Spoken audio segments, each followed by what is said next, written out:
Screen தெரியுது இல்லைக்கா? தெரியுது. கொஞ்சம் பெருசு பண்ணிக்கிறேன்.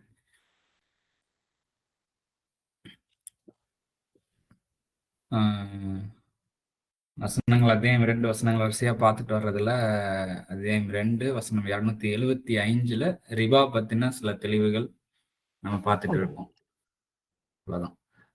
ரிபான்னா வந்துட்டு நார்மலா இன்ட்ரெஸ்ட்னு மொழியாக்கம் பண்ணுவாங்க இங்கிலீஷ்ல, யூசரின்னு மொழியாக்கம் பண்ணுவாங்க.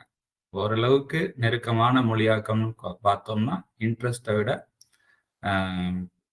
யூசரி அப்படிங்கிறது தான் வந்துட்டு நெருக்கமான அர்த்தமா இருக்கு. இன்னமும் அது நம்ம தெளிவா புரிஞ்சுக்கணும் அப்படின்னா அதுல இன்க்ரீசிங் அப்படின்ற ஒரு அர்த்தம் இருக்கு. ஸோ இன்க்ரீசிங்ல வந்துட்டு சதக்கா இல்லை, அதாவது அதுல தர்மம் இல்லை, தர்மம் இல்லாமல் அதிகரித்துக் கொள்கின்றோம் என்றால், அதை உட்கொள்கின்றோம் என்றால் வந்துட்டு அது வந்து இறைவனால் தடுக்கப்படுகின்றது, அழிக்கப்படுகின்றது அப்படின்றது தான் உண்மை. இதை வந்துட்டு எதுல இருக்குங்கிறத பார்த்து அதை தவிர்த்துக்கணும், அவ்வளவுதான். நியாயம் இல்லாம எது எதுல எல்லாம் இருக்குதோ அதையெல்லாம் பார்த்து தவிர்த்து கொள்ள வேண்டும் அப்படிங்கறத இங்க நினைவூட்டப்படுது. ஆமா. ஓகே, நேற்று ஒரு வசனம் பார்க்கறதா நம்ம சொல்லியிருந்தோம். ஏன்னா அதுல ரிபான் வர்றதுல வந்துட்டு வரிசையா வசனங்களை பார்த்துட்டு வந்தோம். அதுல 2-3 வசனம் பெண்டிங் தான், அதுல ஒரு வசனமும் நினைக்கிறேன். பார்ப்போம், பார்த்துக்கலாம்.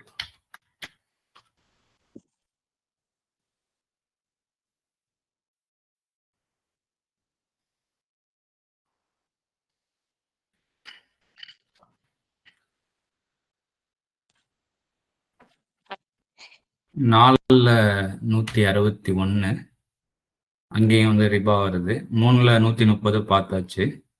4ல 161 பார்க்கலாம். அதுவும் பார்த்தோம், இருந்தாலும் ஒரு தடவை பார்ப்போம்.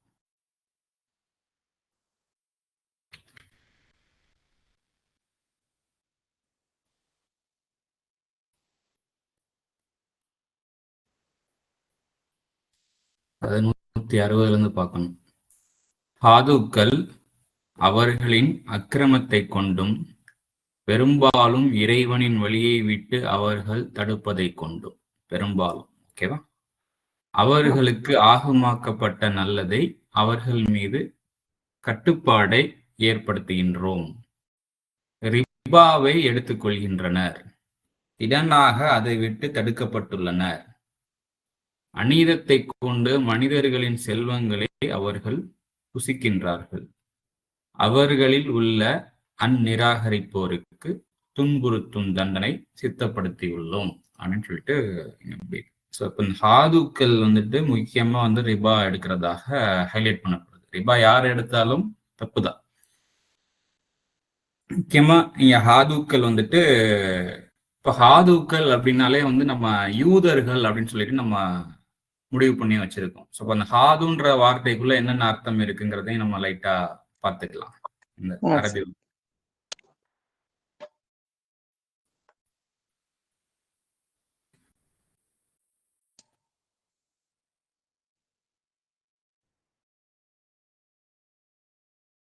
160 இல்லையா?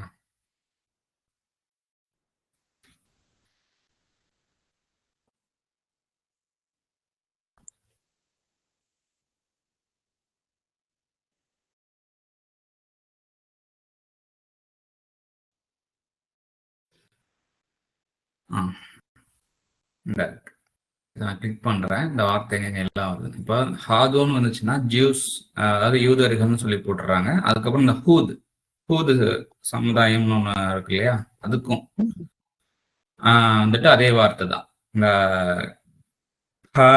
இதோட ரூட் வேர்டு பார்த்தோம் அப்படின்னா ஹா வா த, அதான் ரூட் வேர்டு.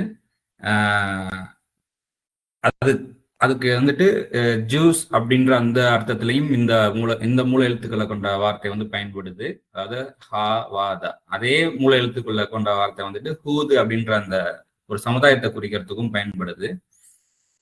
ஸோ இதே வார்த்தை தான் வந்துட்டு, ஸோ இப்போ அந்த ஹுதாயா அப்படின்ற அந்த இருக்கு இல்லையா, ஸோ இப்போ அங்கேயும் வந்துட்டு இதே போன்ற எழுத்துக்கள் தான் அங்கேயும் இருக்கும். நம்ம அதை காமிக்கிறேன் பாருங்க. அல்ஹம்து சுரா வரும் இல்லையா, இவங்க வந்துட்டு மூல எழுத்துக்கள் வந்துட்டு வேறுபட்டு இருக்கு அப்படின்னு சொல்லி சொல்றாங்க. நீங்க எழுத்துக்களை நல்லா நம்ம அனலைஸ் பண்ணணும். இங்க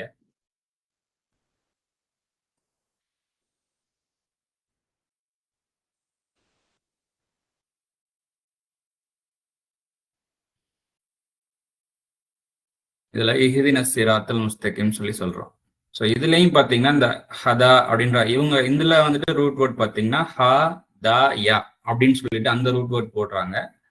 அதாவது கைடன்ஸுக்கு உள்ள வரக்கூடியது. இதுலயுமே வந்துட்டு ஹாதா அப்படின்ற அந்த உச்சரிப்பு கொண்ட வார்த்தைகள்லாம் இருக்கத்தான் செய்யுது இதுல.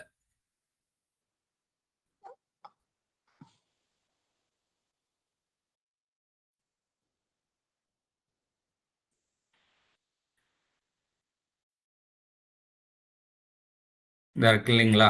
ஸோ இந்த ஹாதியா அப்படின்ற வார்த்தையெல்லாம் இருக்கு இல்லையா? ஸோ இந்த மாதிரி இந்த ஹாதின் அப்படின்ற வார்த்தையெல்லாம் இருக்கு.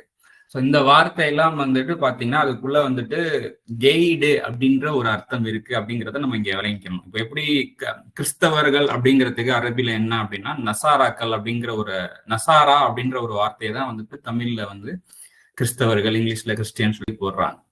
சரி, அது ஒரு இப்படியான ஒரு புரிதல் இருந்தாலும் அந்த நசாரா என்ற வார்த்தைக்குள்ள என்ன அர்த்தம் இருக்கு அப்படின்னா உதவி, ஹெல்ப் அப்படின்ற ஒரு அர்த்தம் இருக்கு.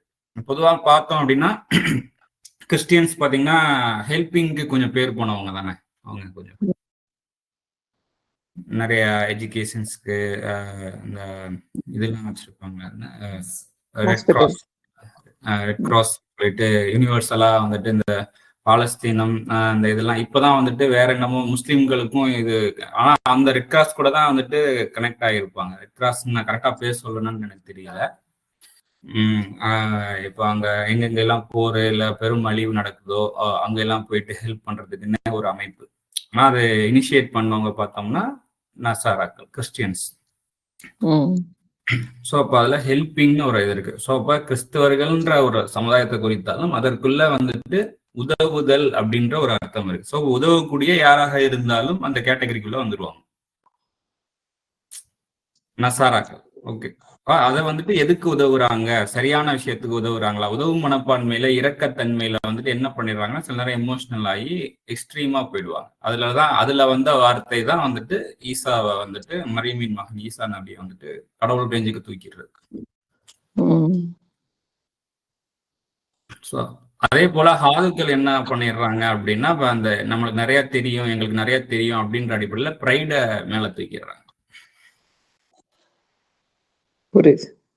ஸோ அந்த யூதர்கள் அப்படின்னு எடுத்துக்கிட்டாலும் அதற்குள்ள வந்துட்டு கெய்டு அப்படின்ற ஒரு அர்த்தம் இருக்குங்கிறத நம்ம பார்த்துக்கிறோம், விளங்கிக்கிறோம். ஸோ இப்போ இந்த வசனத்தை பார்ப்போம்.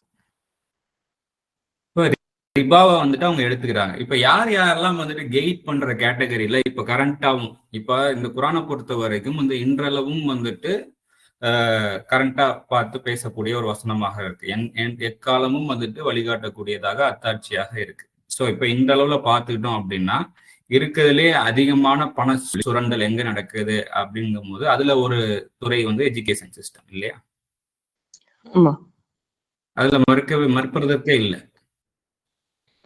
அவங்க கற்றுக் கொடுக்க வழிகாட்டுறோம் அப்படின்னு சொல்லிட்டு நாங்கள் வழிகாட்ட பெற்றதே எங்களுக்கு கிடைச்ச கைடை உங்களுக்கு கைட் பண்றோம் அப்படின்னு சொல்லிட்டு சொல்லி கொடுக்குறாங்க இல்லையா?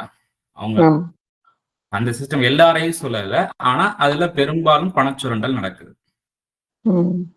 சொத்து சுரண்டல், அவங்களுடைய உழைப்புகளை வந்து சுரண்டுறாங்க.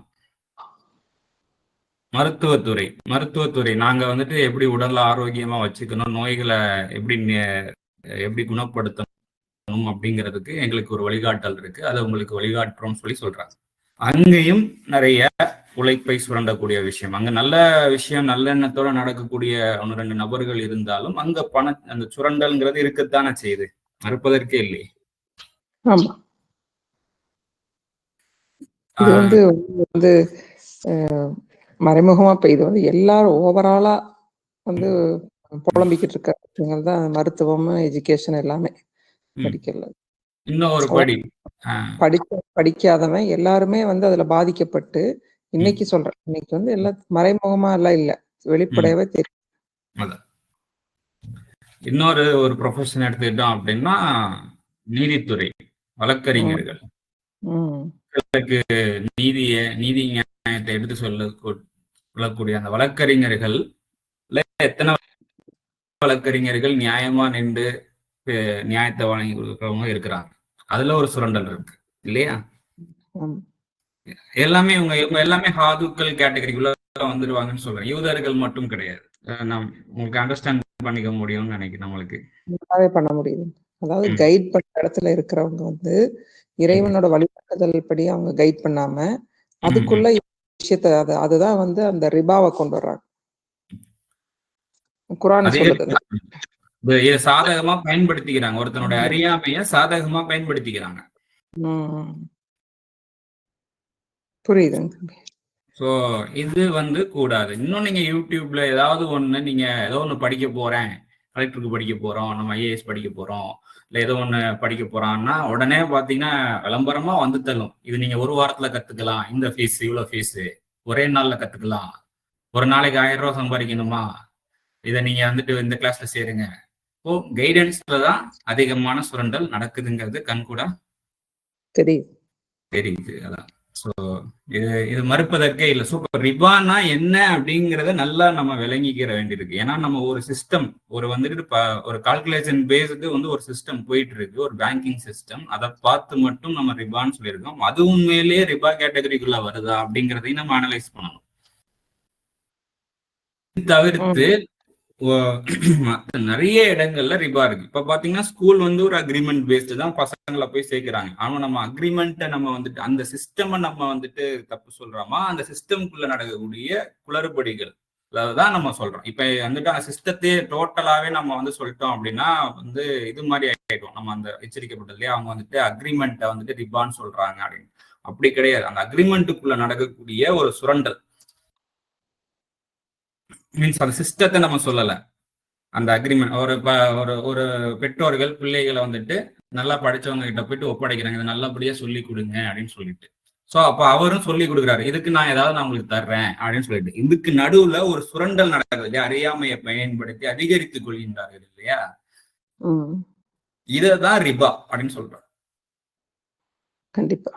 அது மெடிக்கல்ல போனீங்கன்னா ஒரு சும்மா ஒரு இன்னைக்கு நிலைகள் எப்படி ஆகி போச்சுன்னு பாருங்க. உள்ள போனோம்னா நம்மளுக்கு அறியாம தான் எல்லாம் எப்பேற்பட்ட படிச்சவனுக்கும் தெரியாது அவங்க என்ன சொல்றாங்க. நம்மளுக்கு பயப்படுத்தி விட்டு நம்மளுக்கு அதை பண்ண இதை பண்ண என்ன செய்ய முடியும்? எத்தனை டெஸ்ட் அவன் சொல்றானோ அந்த மாதிரி நம்மளோட அறியாமை வந்து அங்க அதிகமாகவே பயன்படுத்துறாங்க.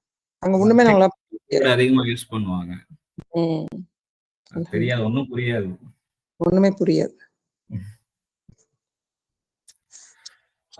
இவ்வளவு விஷயம் வந்து நம்ம மேல ஏன் வந்து விதிக்கப்படுகின்றது அப்படிங்கிறதையும் நம்ம அனலைஸ் பண்ணோம்னா குர்ஆன் அதுக்கும் பதில் தருது. நம்மள வந்துட்டு அறியாமையை நீக்கிக்கிறதுக்கு நிறைய வாய்ப்புகள் நமக்கு கொடுக்கப்படும். சின்ன சின்னதா படிப்படியா அதை வந்துட்டு தட்டி கழிச்சுக்கிட்டே வருவோம். அதை வந்து அப்ப நம்ம அறியாமையை அதிகப்படுத்திட்டு வர்றோம். நம்ம ரிபா பண்றோம். அப்போ அதனால ஏற்பட்ட விளைவுதான் இந்த மாதிரி ஆட்கள் நம்ம மேல ஆளுமை பண்றாங்க. சோ உங்க மேல வந்துட்டு யார நிலை பெறும் நாள் வரை வந்துட்டு ஏற்படுத்தும்னு வரும் இல்லையா? நிராகரிப்பவர்கள் கொடுங்கோலர்களை. உங்களுக்குள்ளேயே அவ்வளவுதான். நமக்குள்ளேயே இங்க இறைவனை வந்துட்டு தூக்கி ஓரமா வச்சாச்சு. இறைவனுடைய வழிகாட்டுதல் தூக்கி ஓரமா வச்சோம்னா நமக்குள்ளேயே அடிச்சுக்கிட்டு முட்டிக்கிட்டு கஷ்டமான ஒரு வாழ்க்கையை வாழ்ந்துட்டு இருப்போம். கொஞ்சம் கொஞ்சமா புலப்பட்டு இது இல்ல வாழ்க்கை, நிம்மதியான ஒரு வாழ்க்கை வாழத்தான் நம்ம வந்துட்டு படைக்கப்பட்டிருக்கணும். இப்படி வாழ்றதுக்காக நம்ம படைக்கப்பட்டிருப்போம். இந்த மாதிரி எண்ணத்தை கொண்டா நம்ம இங்க வந்திருப்போம் அப்படிங்கிற அந்த சிந்தனை உருவாகி கொஞ்சம் கொஞ்சமா அதுல இருந்து மீட்சி தேட ஆரம்பிப்பாங்க. ஸோ ஒவ்வொரு இண்டிவிஜுவலா தனித்தனி நபர்களா வெளியே வந்தாதான் உண்டு. அது வந்து கொஞ்சம் அதை பத்தி சிந்திக்கணும். அதை ஏத்துக்கிட்ட பழகிட்டோம். இப்போ நம்ம சிந்திக்கிறத விட அதை வந்து நம்ம என்ன செஞ்சிட்டோம்னா இப்படித்தான் இருக்கும், இப்படிதான் வாழ்ந்தாங்கன்னு நம்ம ஏத்துக்கிட்டோம். அந்த இதை ஏன் இறைவனை பத்தி அறியறதுக்கும் நான் சும்மா வானம் பூமியை பார்த்து நம்ம சிந்திக்கலான்னு குர்ஆன்ல இப்படி கேட்கறானே. நம்ம வானத்தை அது இறைவனுக்கு எல்லாருக்கும் தான் அந்த வானம். ஒரு கேட்டகரிக்கு மட்டும் கிடையாது. அந்த இரவு அப்படி ஒரு சிந்தனை இல்லாம இன்னைக்கு என்ன கரண்ட்ல இருக்கோ அதை வந்து மெல்ல மெல்ல ஏத்து மனசுல வந்து இப்படிதான் நம்ம வாழ்க்கை இருக்கும். இன்னைக்கு உன்னையெல்லாம் உலகத்துல எதிர்காலத்தை பத்தி நிறைய பேசுவோம். இனியெல்லாம் ரொம்பவே ஒண்ணும் இல்லாம போயிருவோம். இனியெல்லாம் ரொம்ப கஷ்டம். இனி வாழ்றதே கஷ்டம். எல்லாம் வார்த்தைகள் வந்து நம்ம எல்லாருமே நாங்களே ஏத்துக்கோங்களேன் அப்படிதான் இருக்கும்னு ஒரு ஏத்துக்க பழகிக்கிட்டு இருக்கோம். நீதி நியாயத்தோட எல்லாம் வாழ்ந்தா பிழைக்க முடியாதுன்னு சொல்லுவோம். ஆனா இருந்தாலும் நம்ம குர்ஆனை விட்டோம்னா சமுதாயம் ஏத்துக்கிறாரு, அதிச விட்டா ஏத்துக்கிறான்னு சொல்லிட்டு ஒரு பேருக்கு பள்ளிவாசலுக்கு போயிட்டு ஒரு ஷோ ஆஃப், அவ்வளவுதான். அது வந்து சும்மா அதுல இருக்கக்கூடிய விஷயம், சட்டதிட்டங்கள், வாழ்வியல் கற்றுக் கொடுக்குது. அதை சிந்திப்போமே, அதை செயல்படுத்தி அதுல உண்மையிலே பெனிஃபிட் அடைய முடியுதா அப்படிங்கிறத வெரிஃபை பண்ணோமா? வெரிஃபை பண்ணோம்னா நிறைய விஷயம் அதுல தெரிஞ்சிருக்குமே. இவ்வளோ ஈஸியா லைஃப். அப்ப இதை வந்துட்டு நம்ம புரிஞ்சு உணர்ந்து ஒருத்தருக்கு ஒருத்தர் அப்பப்போ ஜமாத் நடத்தணும், ஜும்மா நடக்கணும். நம்ம இதுல வந்துட்டு எவ்வளவு விஷயம் நம்மளால பின்பற்ற முடியுது, சில விஷயம் பின்பற்ற முடியலையே, ஏன் அப்படி இப்படிதான் உட்காந்து கலந்து ஆலோசிக்கணும். அப்ப நம்ம சரியான வழியை பின்பற்றதுக்கு இலகுவான வழிகளை நம்ம ஏற்படுத்திக்கிறோமே. நம்ம ஒருத்தருக்கு ஒருத்தர் உதவி புரியணும். இதுக்கு பேர் தான் ஜும்மா. சும்மா பழங்காலத்துக்கு கதையை பேசுறதுக்கு இல்ல, கரண்ட் சிச்சுவேஷன். ஒவ்வொரு குடும்பத்திலயும் இது ஜும்மா நடக்கும். நான் சொல்லக்கூடிய எனக்குமே நான் இது நடக்கணுமே பிரியம் எனக்கு, அவ்வளவுதான். இந்த மாதிரி புரிஞ்சு ஜும்மா நடக்கணும். அது ஒரு நாளோ இல்ல ஒரு வாரத்துக்கு ஒரு தடவையோ மாசத்துக்கு ஒரு தடவை, பட் அப்பப்போ ஃப்ரீக்வெண்டா நீங்க ஒரு ஒரு அலுவலகத்துல அப்பப்போ மீட்டிங் நடக்கும், பார்த்துருக்கீங்களா? எந்த ஒரு அலுவலக துறையாக இருந்தாலும் வந்துட்டு ஒரு குறிப்பிட்ட டைம் பீரியட்ல வந்துட்டு ஒரு மீட்டிங்னு ஒன்று ஏற்படுத்துவாங்க. ஏன்னா அங்க உள்ள என்ன நடந்துகிட்டு இருக்கு, என்ன போயிட்டு இருக்கு, யாருக்கு என்ன குறைவோ, இங்க வேலை பார்க்குறவங்களுக்கு என்ன என்ன எதுவும் அப்கிரேட் பண்ணணுமா, இல்லை புதுசா என்ன நம்ம யோசிச்சு வச்சிருக்கோம் தலைமைகள் அப்படிங்கிறதெல்லாம் பேசுறதுக்கு. அப்ப மீட்டிங் நடத்துறப்ப யாராவது ஒர்க் பண்ணிக்கிட்டு இருக்காங்கன்னா அந்த குர்ஆன் வசனத்துல அதே வார்த்தை இங்க பயன்படுத்தப்படும். உன்னுடைய வேலையை அப்புறமா வச்சுக்கப்பா, மீட்டிங் வந்து அட்டன் பண்ணு. சேம் வேர்டை நம்ம பார்க்க முடியும் பரிச்சயமா. இந்த ஜும்மா சூராலே இந்த வார்த்தை நம்ம அன்றாட கேட்கறதானே. மீட்டிங் அப்போ உன்னுடைய பிசினஸ் அப்போ வச்சுக்கோ, வந்து மீட்டிங் அட்டன் பண்ணு.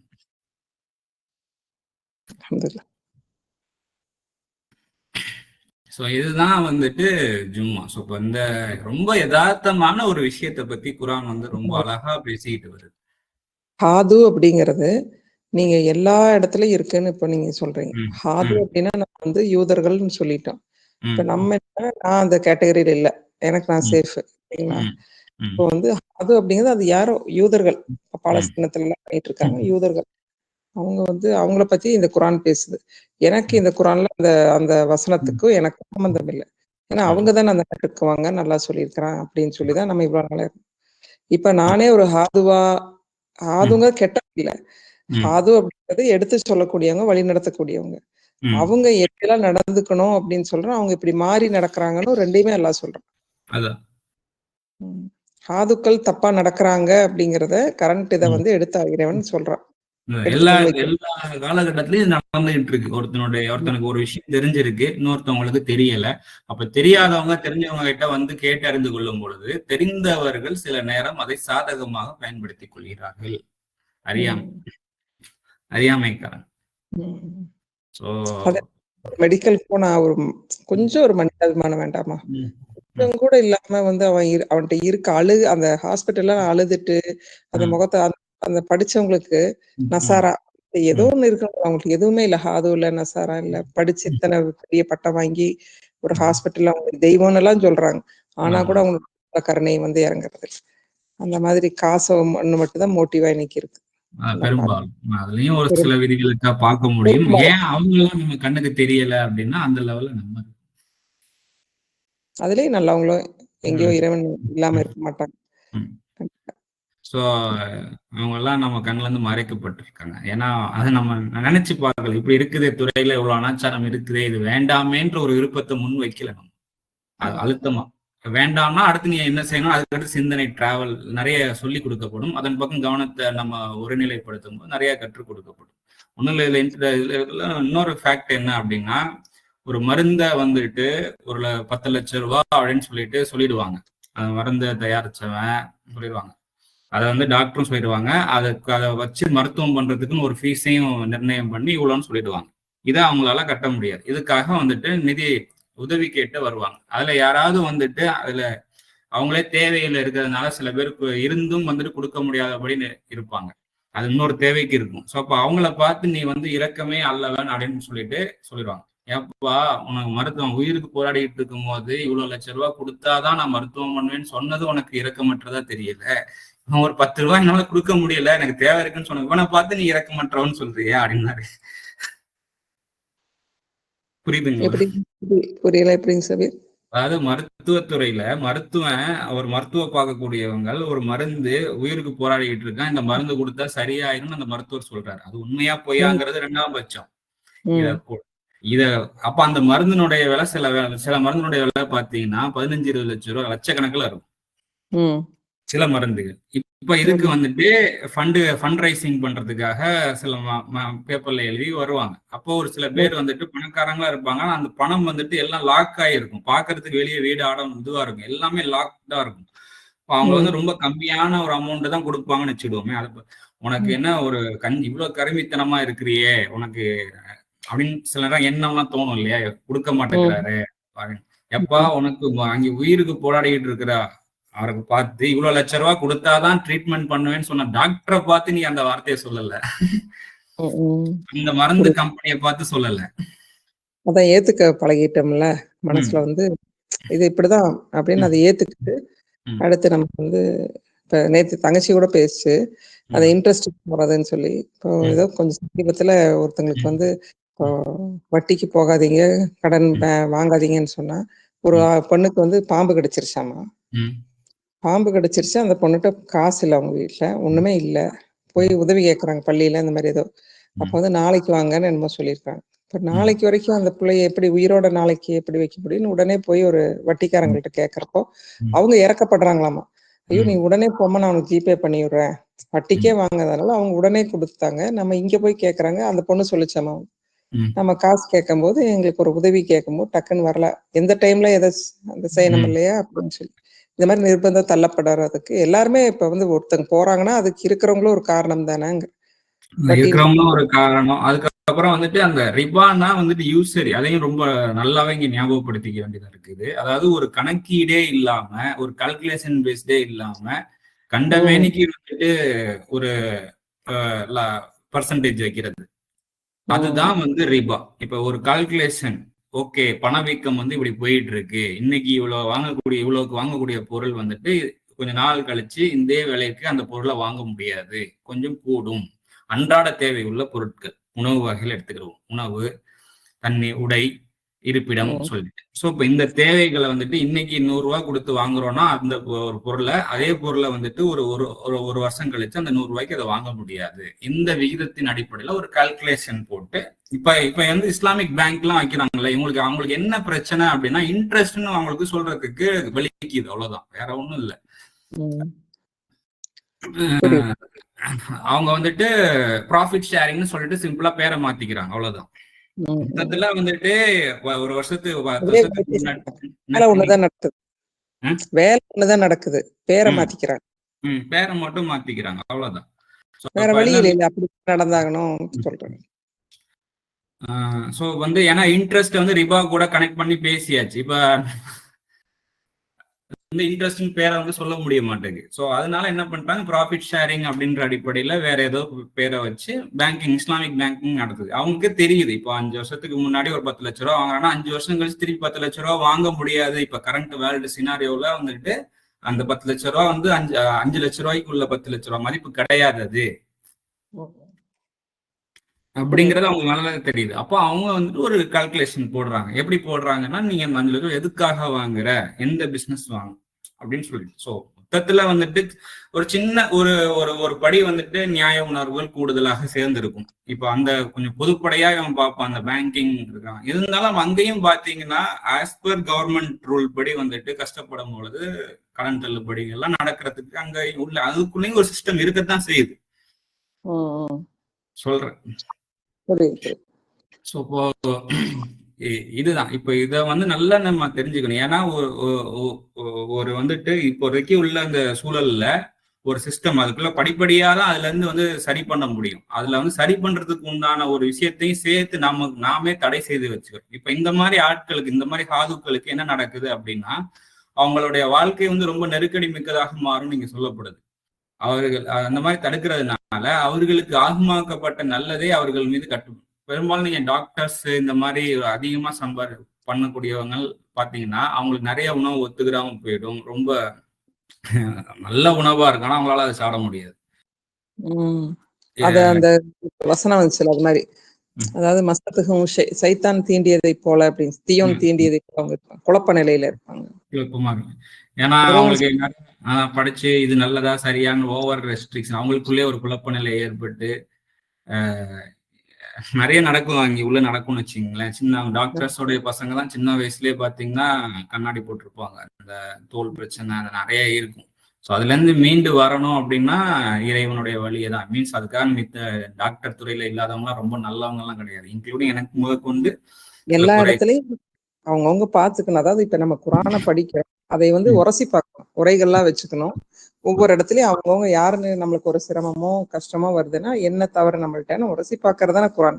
மற்றபடி வந்து குரான் ஒரு கேட்டகரியை கெட்டவங்க, ஒரு கேட்டகரி நல்லவங்க, இப்ப நான் நல்லவன் நீங்க கெட்டவங்க யாரையும் சொல்லவே முடியாது. அவன சீர்திருத்திக்கிறதுக்காகத்தானே இந்த குரானை நம்ம படிக்கிறோம். சீர்திருத்திக்கிறோம். அதனால யாரையும் இதே ஹாதுக்களை நல்ல விதமாவும் குரான் பேசுது. வந்துட்டு ஹாதுக்கள் அந்த ஹாதுக்கள்ல இருக்கக்கூடிய ஒஸ்ட் பீப்புளை பத்தி பேசுது இந்த இடத்துல.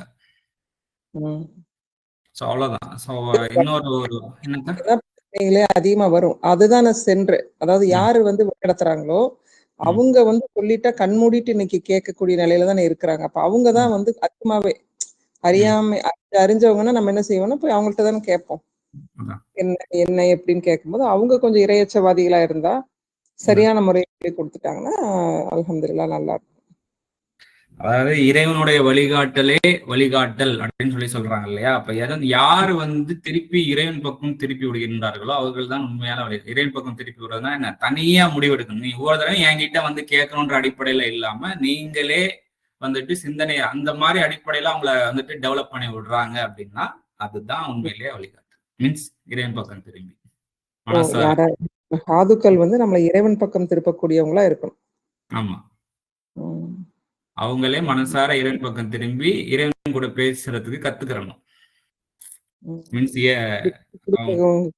இருக்கணும் சாதுக்களா இருக்கிறோம். இதுதான் அவங்களுடைய டியூட்டி. அதுதான் நம்ம இங்கேயுமே அந்த கலந்து பேசும் பொழுது உங்களுக்கு தெரியுமா இல்ல எனக்கு தெரியுமா இல்லாம இங்க ஒரு கலந்துரையாடல் தான் நடக்குது. ஒருத்தவங்களுக்குள்ளேயும் வந்துட்டு மனசுக்குள்ள இறைவன் வழிகாட்டணுமே அப்படின்ற ஒரு ஏக்கத்தோட. இன்னொரு வசனம் இருக்கு. இப்ப ரிபா இதுக்குள்ள எப்படி வந்துச்சு?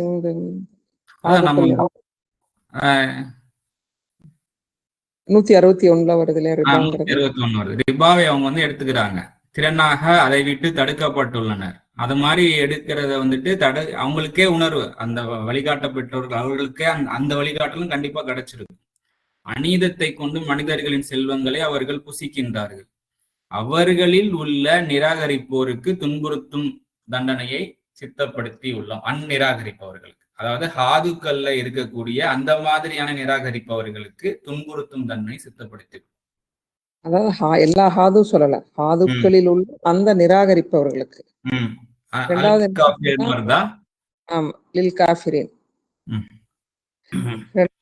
இதனோட ரிசல்ட் என்னன்னு அல்லாஹ் சொல்றான்.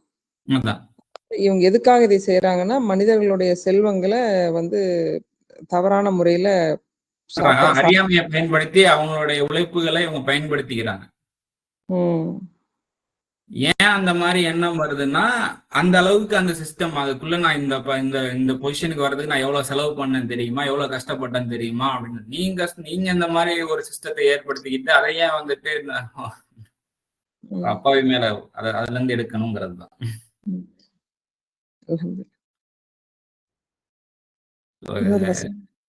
என்னக்கா வேற ஒரு வசனம் ஏதோ சொல்லி? ஆமா, இன்னொரு வசனம் இருக்கு. அந்த ரிபானே வர வசனம் வந்துட்டு இன்னொரு வசனம் இருக்கு. 30, 38, 39 வரும். நம்ம அதையும் பார்க்கிறோம். 30, 38 வந்து டெலிகிராம்ல இருக்காது. நம்ம இங்க நார்மல் தமிழ் குரான்லயே பார்க்கலாம். 30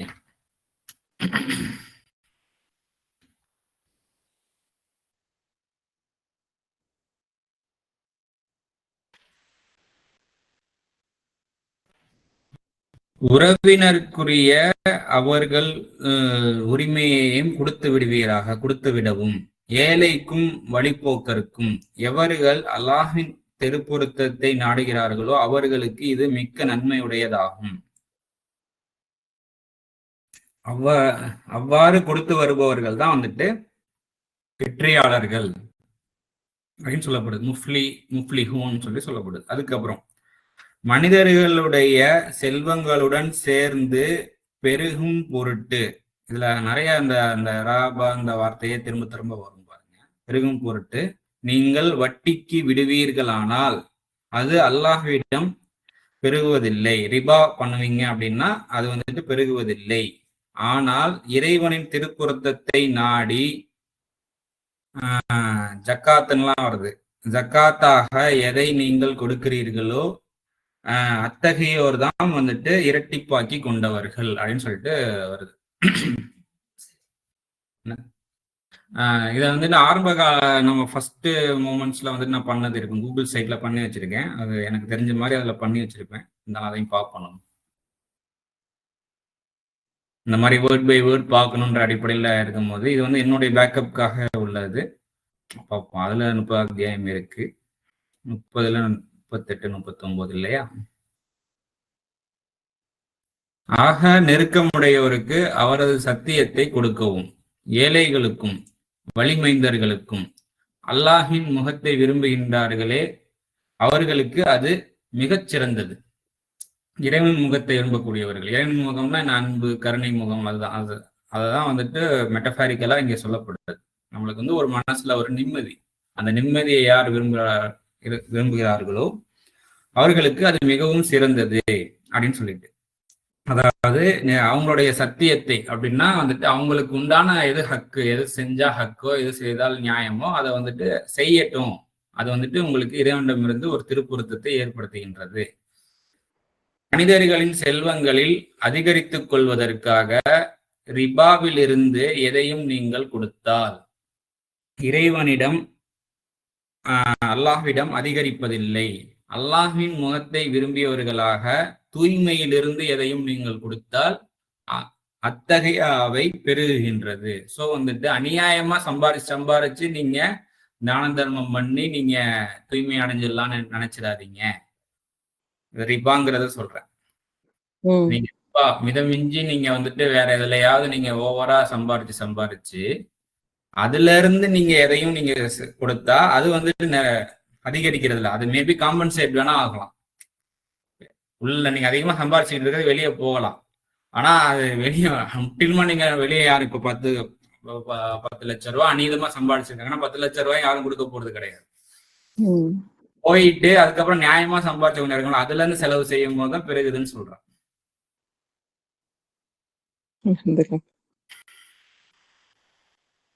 இப்ப ரிபான் இந்த இடத்துல வந்து எந்த மாதிரி கொண்டு வர்றாங்க? ரிபாவில இருந்து நீங்க வந்துட்டு நீங்க ரிபாவ்னா ஆல்ரெடி நம்ம சம்பாரிச்சதுல இன்க்ரீஸ் பண்ணி சம்பாரிச்சிருப்பீங்கல்ல, அப்படி இருந்து இப்ப போய் நான் இப்ப சும்மா உதாரணம் பாருங்க, ரமலான் மாசம் பாத்தீங்கன்னா எல்லாரும் நிறைய வந்து கொடுத்துட்டு நம்மளோட எல்லாம் சரி பண்ணிக்கலாம் அப்படின்ட்டு எப்படி சம்பாதிக்கிறத மத்த நாட்களை நமக்கு தெரியாட்டியும் இந்த மாசத்துல நம்ம பாவங்கள் கழியும்னு சொல்லிட்டு நம்ம என்ன பண்ணிடுறோம்னா ரிபாவா சம்பாரிச்சதே. ரிபானா நம்ம இப்ப குரான் படி சொல்றேன், நம்ம வந்து கொஞ்சம் போய் வந்துட்டு நமக்கு எல்லாம் ஹோல்ட் ஆயிருக்கும்.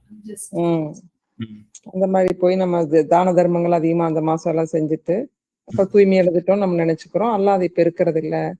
இப்ப ஒண்ணும் இல்ல, நீங்க சொல்றீங்க மெடிக்கலு, அப்புறம் இது இவங்க எஜுகேஷனுங்கெல்லாம் அப்பப்ப ஏதாச்சும் ஹெல்பிங் எல்லாம் பண்ணுவாங்க. அந்த மாதிரி ஏதோ ஒரு ட்ரஸ்ட் வச்சிருப்பாங்க, ஏதோ ஒண்ணு ஒரு விளம்பரத்துக்காகவும் ஏதோ ஒன்று பண்ணுவாங்க. அந்த மாதிரி பண்ணும்போது இவங்க அதை பண்றதுக்கு இங்க இதுலயே பண்ணிருக்கலாமே, இந்த கஷ்டப்படும் போது அதுல கொஞ்சம் நேர்மையா நடந்திருக்கலாமே, அல்ல அதுல பர்க்கத்தை அதை விடவே செஞ்சிருப்பானுல்ல அப்படின்னு சொல்லி. அதாவது ஊரு வந்துட்டு விளங்கி இருக்கும். ஊரு இப்போ சுத்தி அறியாம நீங்க ஒரு இடத்துக்கு வேலைக்கு ஒரு பிளம்பரை கூப்பிடுறீங்க, இல்ல ஒரு எலக்ட்ரீஷியனை போறீங்கன்னு சொன்னீங்கன்னா எங்க பாத்தீங்கன்னாலும் வந்துட்டு அங்க குழப்பம் நிறைந்த நபர்களை பார்ப்போம். அதாவது நம்மளுக்கு ஒரு திருப்தியான நபர்களை பார்க்க முடியாது. ஏன்னா நீங்க பள்ளிக்கூடத்துல நீங்க சொல்லி கொடுக்கும் போதே பணிவு, நேர்மை, நீதி நியாயத்தை சொல்லி அழகா நீங்களும் நம்மளும் நீதி நியாயத்தோட நடந்துக்கணும்னா அவங்க போற துறையில ஊரு நல்லா செழிப்பா இருக்கும், நியாய தர்மத்தோட ஒருத்தர் நடந்துக்கிறாரு அப்படின்னா நீங்க ஆரம்பமா விதைத்த விதை தான் அது. மீன்ஸ் டீச்சர்ஸ் சொல்லி கொடுக்குறவங்க. ஸோ அப்ப அது பண்ணாதனால இப்ப சம்பாரிச்சு வேற எங்கிட்ட ஓடுது, திருப்பி சுத்திக்கிட்டே இருக்கு இந்த மாதிரி அநீதமான முறையில. அநியாயமா ஃபீஸை வாங்கிட்டான் அப்படின்னு சொல்லிட்டு டாக்டர் வந்துட்டு லாயரை பார்த்து சொல்றது, லாயர் வந்து டாக்டரை பார்த்து அநியாயமா ஃபீஸை வாங்கிட்டான்னு சொல்றது. தானே அவங்கவுங்க ஃபீஸா வாங்கிட்டே இருக்க வேண்டியதுதான் நியாயம். எல்லாமே நீங்க சொல்ற மாதிரி ஒரு பிளம்பர் இருந்து ஒரு அயன் பண்ற ஆள் இருந்து இன்னைக்கு எல்லாமே அதிகப்படி. ஏன்னா அவங்க அடுத்து அதிகப்படி இன்னொரு இடத்துல கொடுக்க வேண்டியதா இருக்குதுல்ல. ஸ்கூல்ல அவங்களோட பசங்க படிச்சாலோ வீட்டு ரெண்ட் கட்டுறதானாலோ எல்லாமே அவங்களும் அதிகப்படியா கொடுக்க வேண்டியது. நம்ம எல்லாருமே புலம்பிக்கிட்டே உட்கார்ந்துருக்க வேண்டியதுதான். ஒருத்தருக்கு அந்த மாதிரி ஆயிடுச்சு. இப்போ இதுல இருந்து வெளியேறதுக்கு நம்மளுக்கு வழி தெரியலையா, இறைவன் கிட்ட சரண்டர். ஐயோ எங்கிட்ட வந்து சிக்கிக்கிட்டோம் இறைவனே, இதுல இருந்து எங்களுக்கு வந்துட்டு அழகான முறையில மீள்றதுக்கு இல்ல வழியை காமிச்சும் அதை எடுத்துக்க தெரியாம இருக்கிறோம் அப்படின்னா, என்ன சரியான அந்த எடுத்துக்கொள்ளக்கூடிய உறுதி எங்களுக்கு தந்தருள்வாயாக அப்படிங்கறதான் இந்த இடத்துல நம்மளுக்கு தேவையா இருக்கு. எல்லா இடத்துலயும் அதாவது இதுல ஒரு சூட்சமா நேத்து பேசிட்டு இருந்தோம். அதாவது உண்மையா ஆழமா பார்த்தா நம்மளுடைய துவா மட்டும்தான், பிரார்த்தனை மட்டும்தான் நமக்கு செய்ய முடியும். ஏன்னா நம்ம அந்த அளவுக்கு எல்லா இடத்துலயும் நம்ம வந்து ஒண்ணும் பண்ண முடியாதுங்கிறது இந்த குரானுக்குள்ள இறைவன் ஆழமா பேச வர்றான் அப்படிங்கிறது. நம்மளுடைய என்ன தேவைகள், நம்ம விருப்பங்கள், நம்மளோட கவலைகள் எல்லாமே வந்து இறைவன்கிட்ட தான் ஒப்படைக்கணும். சர்வ பரிபாலன் கிட்ட ஒப்படைக்கும் பொழுது அந்த சர்வ பரிபாலனை அனைத்தின் மீதும் அளவீடு போட்டு. ஸோ அப்ப நம்ம வந்துட்டு ஃபர்ஸ்ட் ஏற்கனவே எதெல்லாம் இன்க்ரீஸ், பொருளாதாரம் மட்டும் இல்லை, எண்ணத்தின் அடிப்படையிலையும் சில விஷயத்த எக்ஸ்ட்ரீமா போயிருப்போம். அதையெல்லாம் ஃபர்ஸ்ட் கொஞ்சம் மட்டுப்படுத்துவோம், பேலன்சிங் கொண்டு வருவோம். இல்லப்பா இந்த எக்ஸ்ட்ரீம் இவ்வளவு நீ இப்படி நினைச்சுக்கிட்டு இருக்கியா என்னைய பத்தி, இல்ல நான் இப்படி கிடையாது, இல்ல இவ்வளவு குறைவா நினைச்சுக்கிட்டு இருக்கிறியா, அப்படியும் நான் கிடையாது. சர்வ பரிபாலனன் சர்வ பரிபாலனன் யாருங்கிறது நீ எல்லாம் விளங்கிக்கோ அப்படின்னு சொல்லிட்டு அந்த புரிய வைக்கிறது வந்துட்டு கொஞ்சம் கொஞ்சமா நடத்தும் வாழ்க்கையில. சர்வ பரிபாலனன்னா யாரு, அவன் எவ்வளவு நெருக்கமா இருக்கான் நம்ம கூட அப்படிங்கிறது இவ்வளவு சொல்லி நம்ம மறப்போம். அந்த மறக்காம இருக்கிறதுக்கு திரும்ப திரும்ப அதாவது மறதியினுடைய ரேஷியோ வந்து குறையும். மறக்காம இருக்க முடியாது, மறதியினுடைய ரேஷியோ வந்து கொஞ்சம் குறையும். ஸோ அது வந்து குறையும் பொழுது அழகா நிம்மதியான ஒரு வாழ்க்கை வந்து அங்க கொஞ்சம் படிப்படியா வளர ஆரம்பிக்கும். எப்பேற்பட்ட சூழலையும் கூலா ஹேண்டில் பண்ணக்கூடிய இதெல்லாம் வந்துட்டு இதனுடைய அருளை கொண்டு கிடைக்கும். ஸோ இதுதான் விஷயம். மொத்தத்துல ரிபானா இப்போ ஓரளவுக்கு ஐடியா பிக்சர் கிடைச்சிருக்கும்னு நான் நம்புறேன். கரண்ட்ல இன்னைக்கு என்ன இருக்குங்கிறத அப்படியே எடுத்து குரான் வைக்குது. 1400 முன்னாடி இறங்குச்சுன்னா அன்னைக்கு இந்த அளவுக்கு இருந்திருக்கான்னு தெரியாது. ஆனா இன்னைக்கு நம்மளுக்கு ஒவ்வொரு காலகட்டத்திலயும் இந்த குரான் வழிகாட்டுதுன்னு போது எந்த அளவுக்கு நம்மளுக்கு இந்த குரானை வந்து நம்ம நெருக்கமாக்கிக்கணும், இந்த குரானோட நம்ம எப்படி தொடர்புல எந்த அளவுக்கு நம்ம இருக்கணும் அப்படிங்கறது வந்து இறைவன். அதாவது இதுல இருந்து விடுபடுறது செகண்ட். ஃபர்ஸ்ட் இப்படி இருக்கு, இததான் குரான் பேசுது, இதுல இருந்து விடுபடுறதுக்கு இறைவன் தான் உதவி செய்ய முடியுங்கிறதையாச்சும் நம்ம தெரிஞ்சு வச்சுக்கணும். திரும்பும் போது நாம திரும்பும் போது கோஆபரேட் பண்றதுக்கு ரெடி ஆகும் போது இறைவன் சப்போர்ட் பண்றதுக்கு ரெடியா இருக்கு. அவ்வளவுதான்.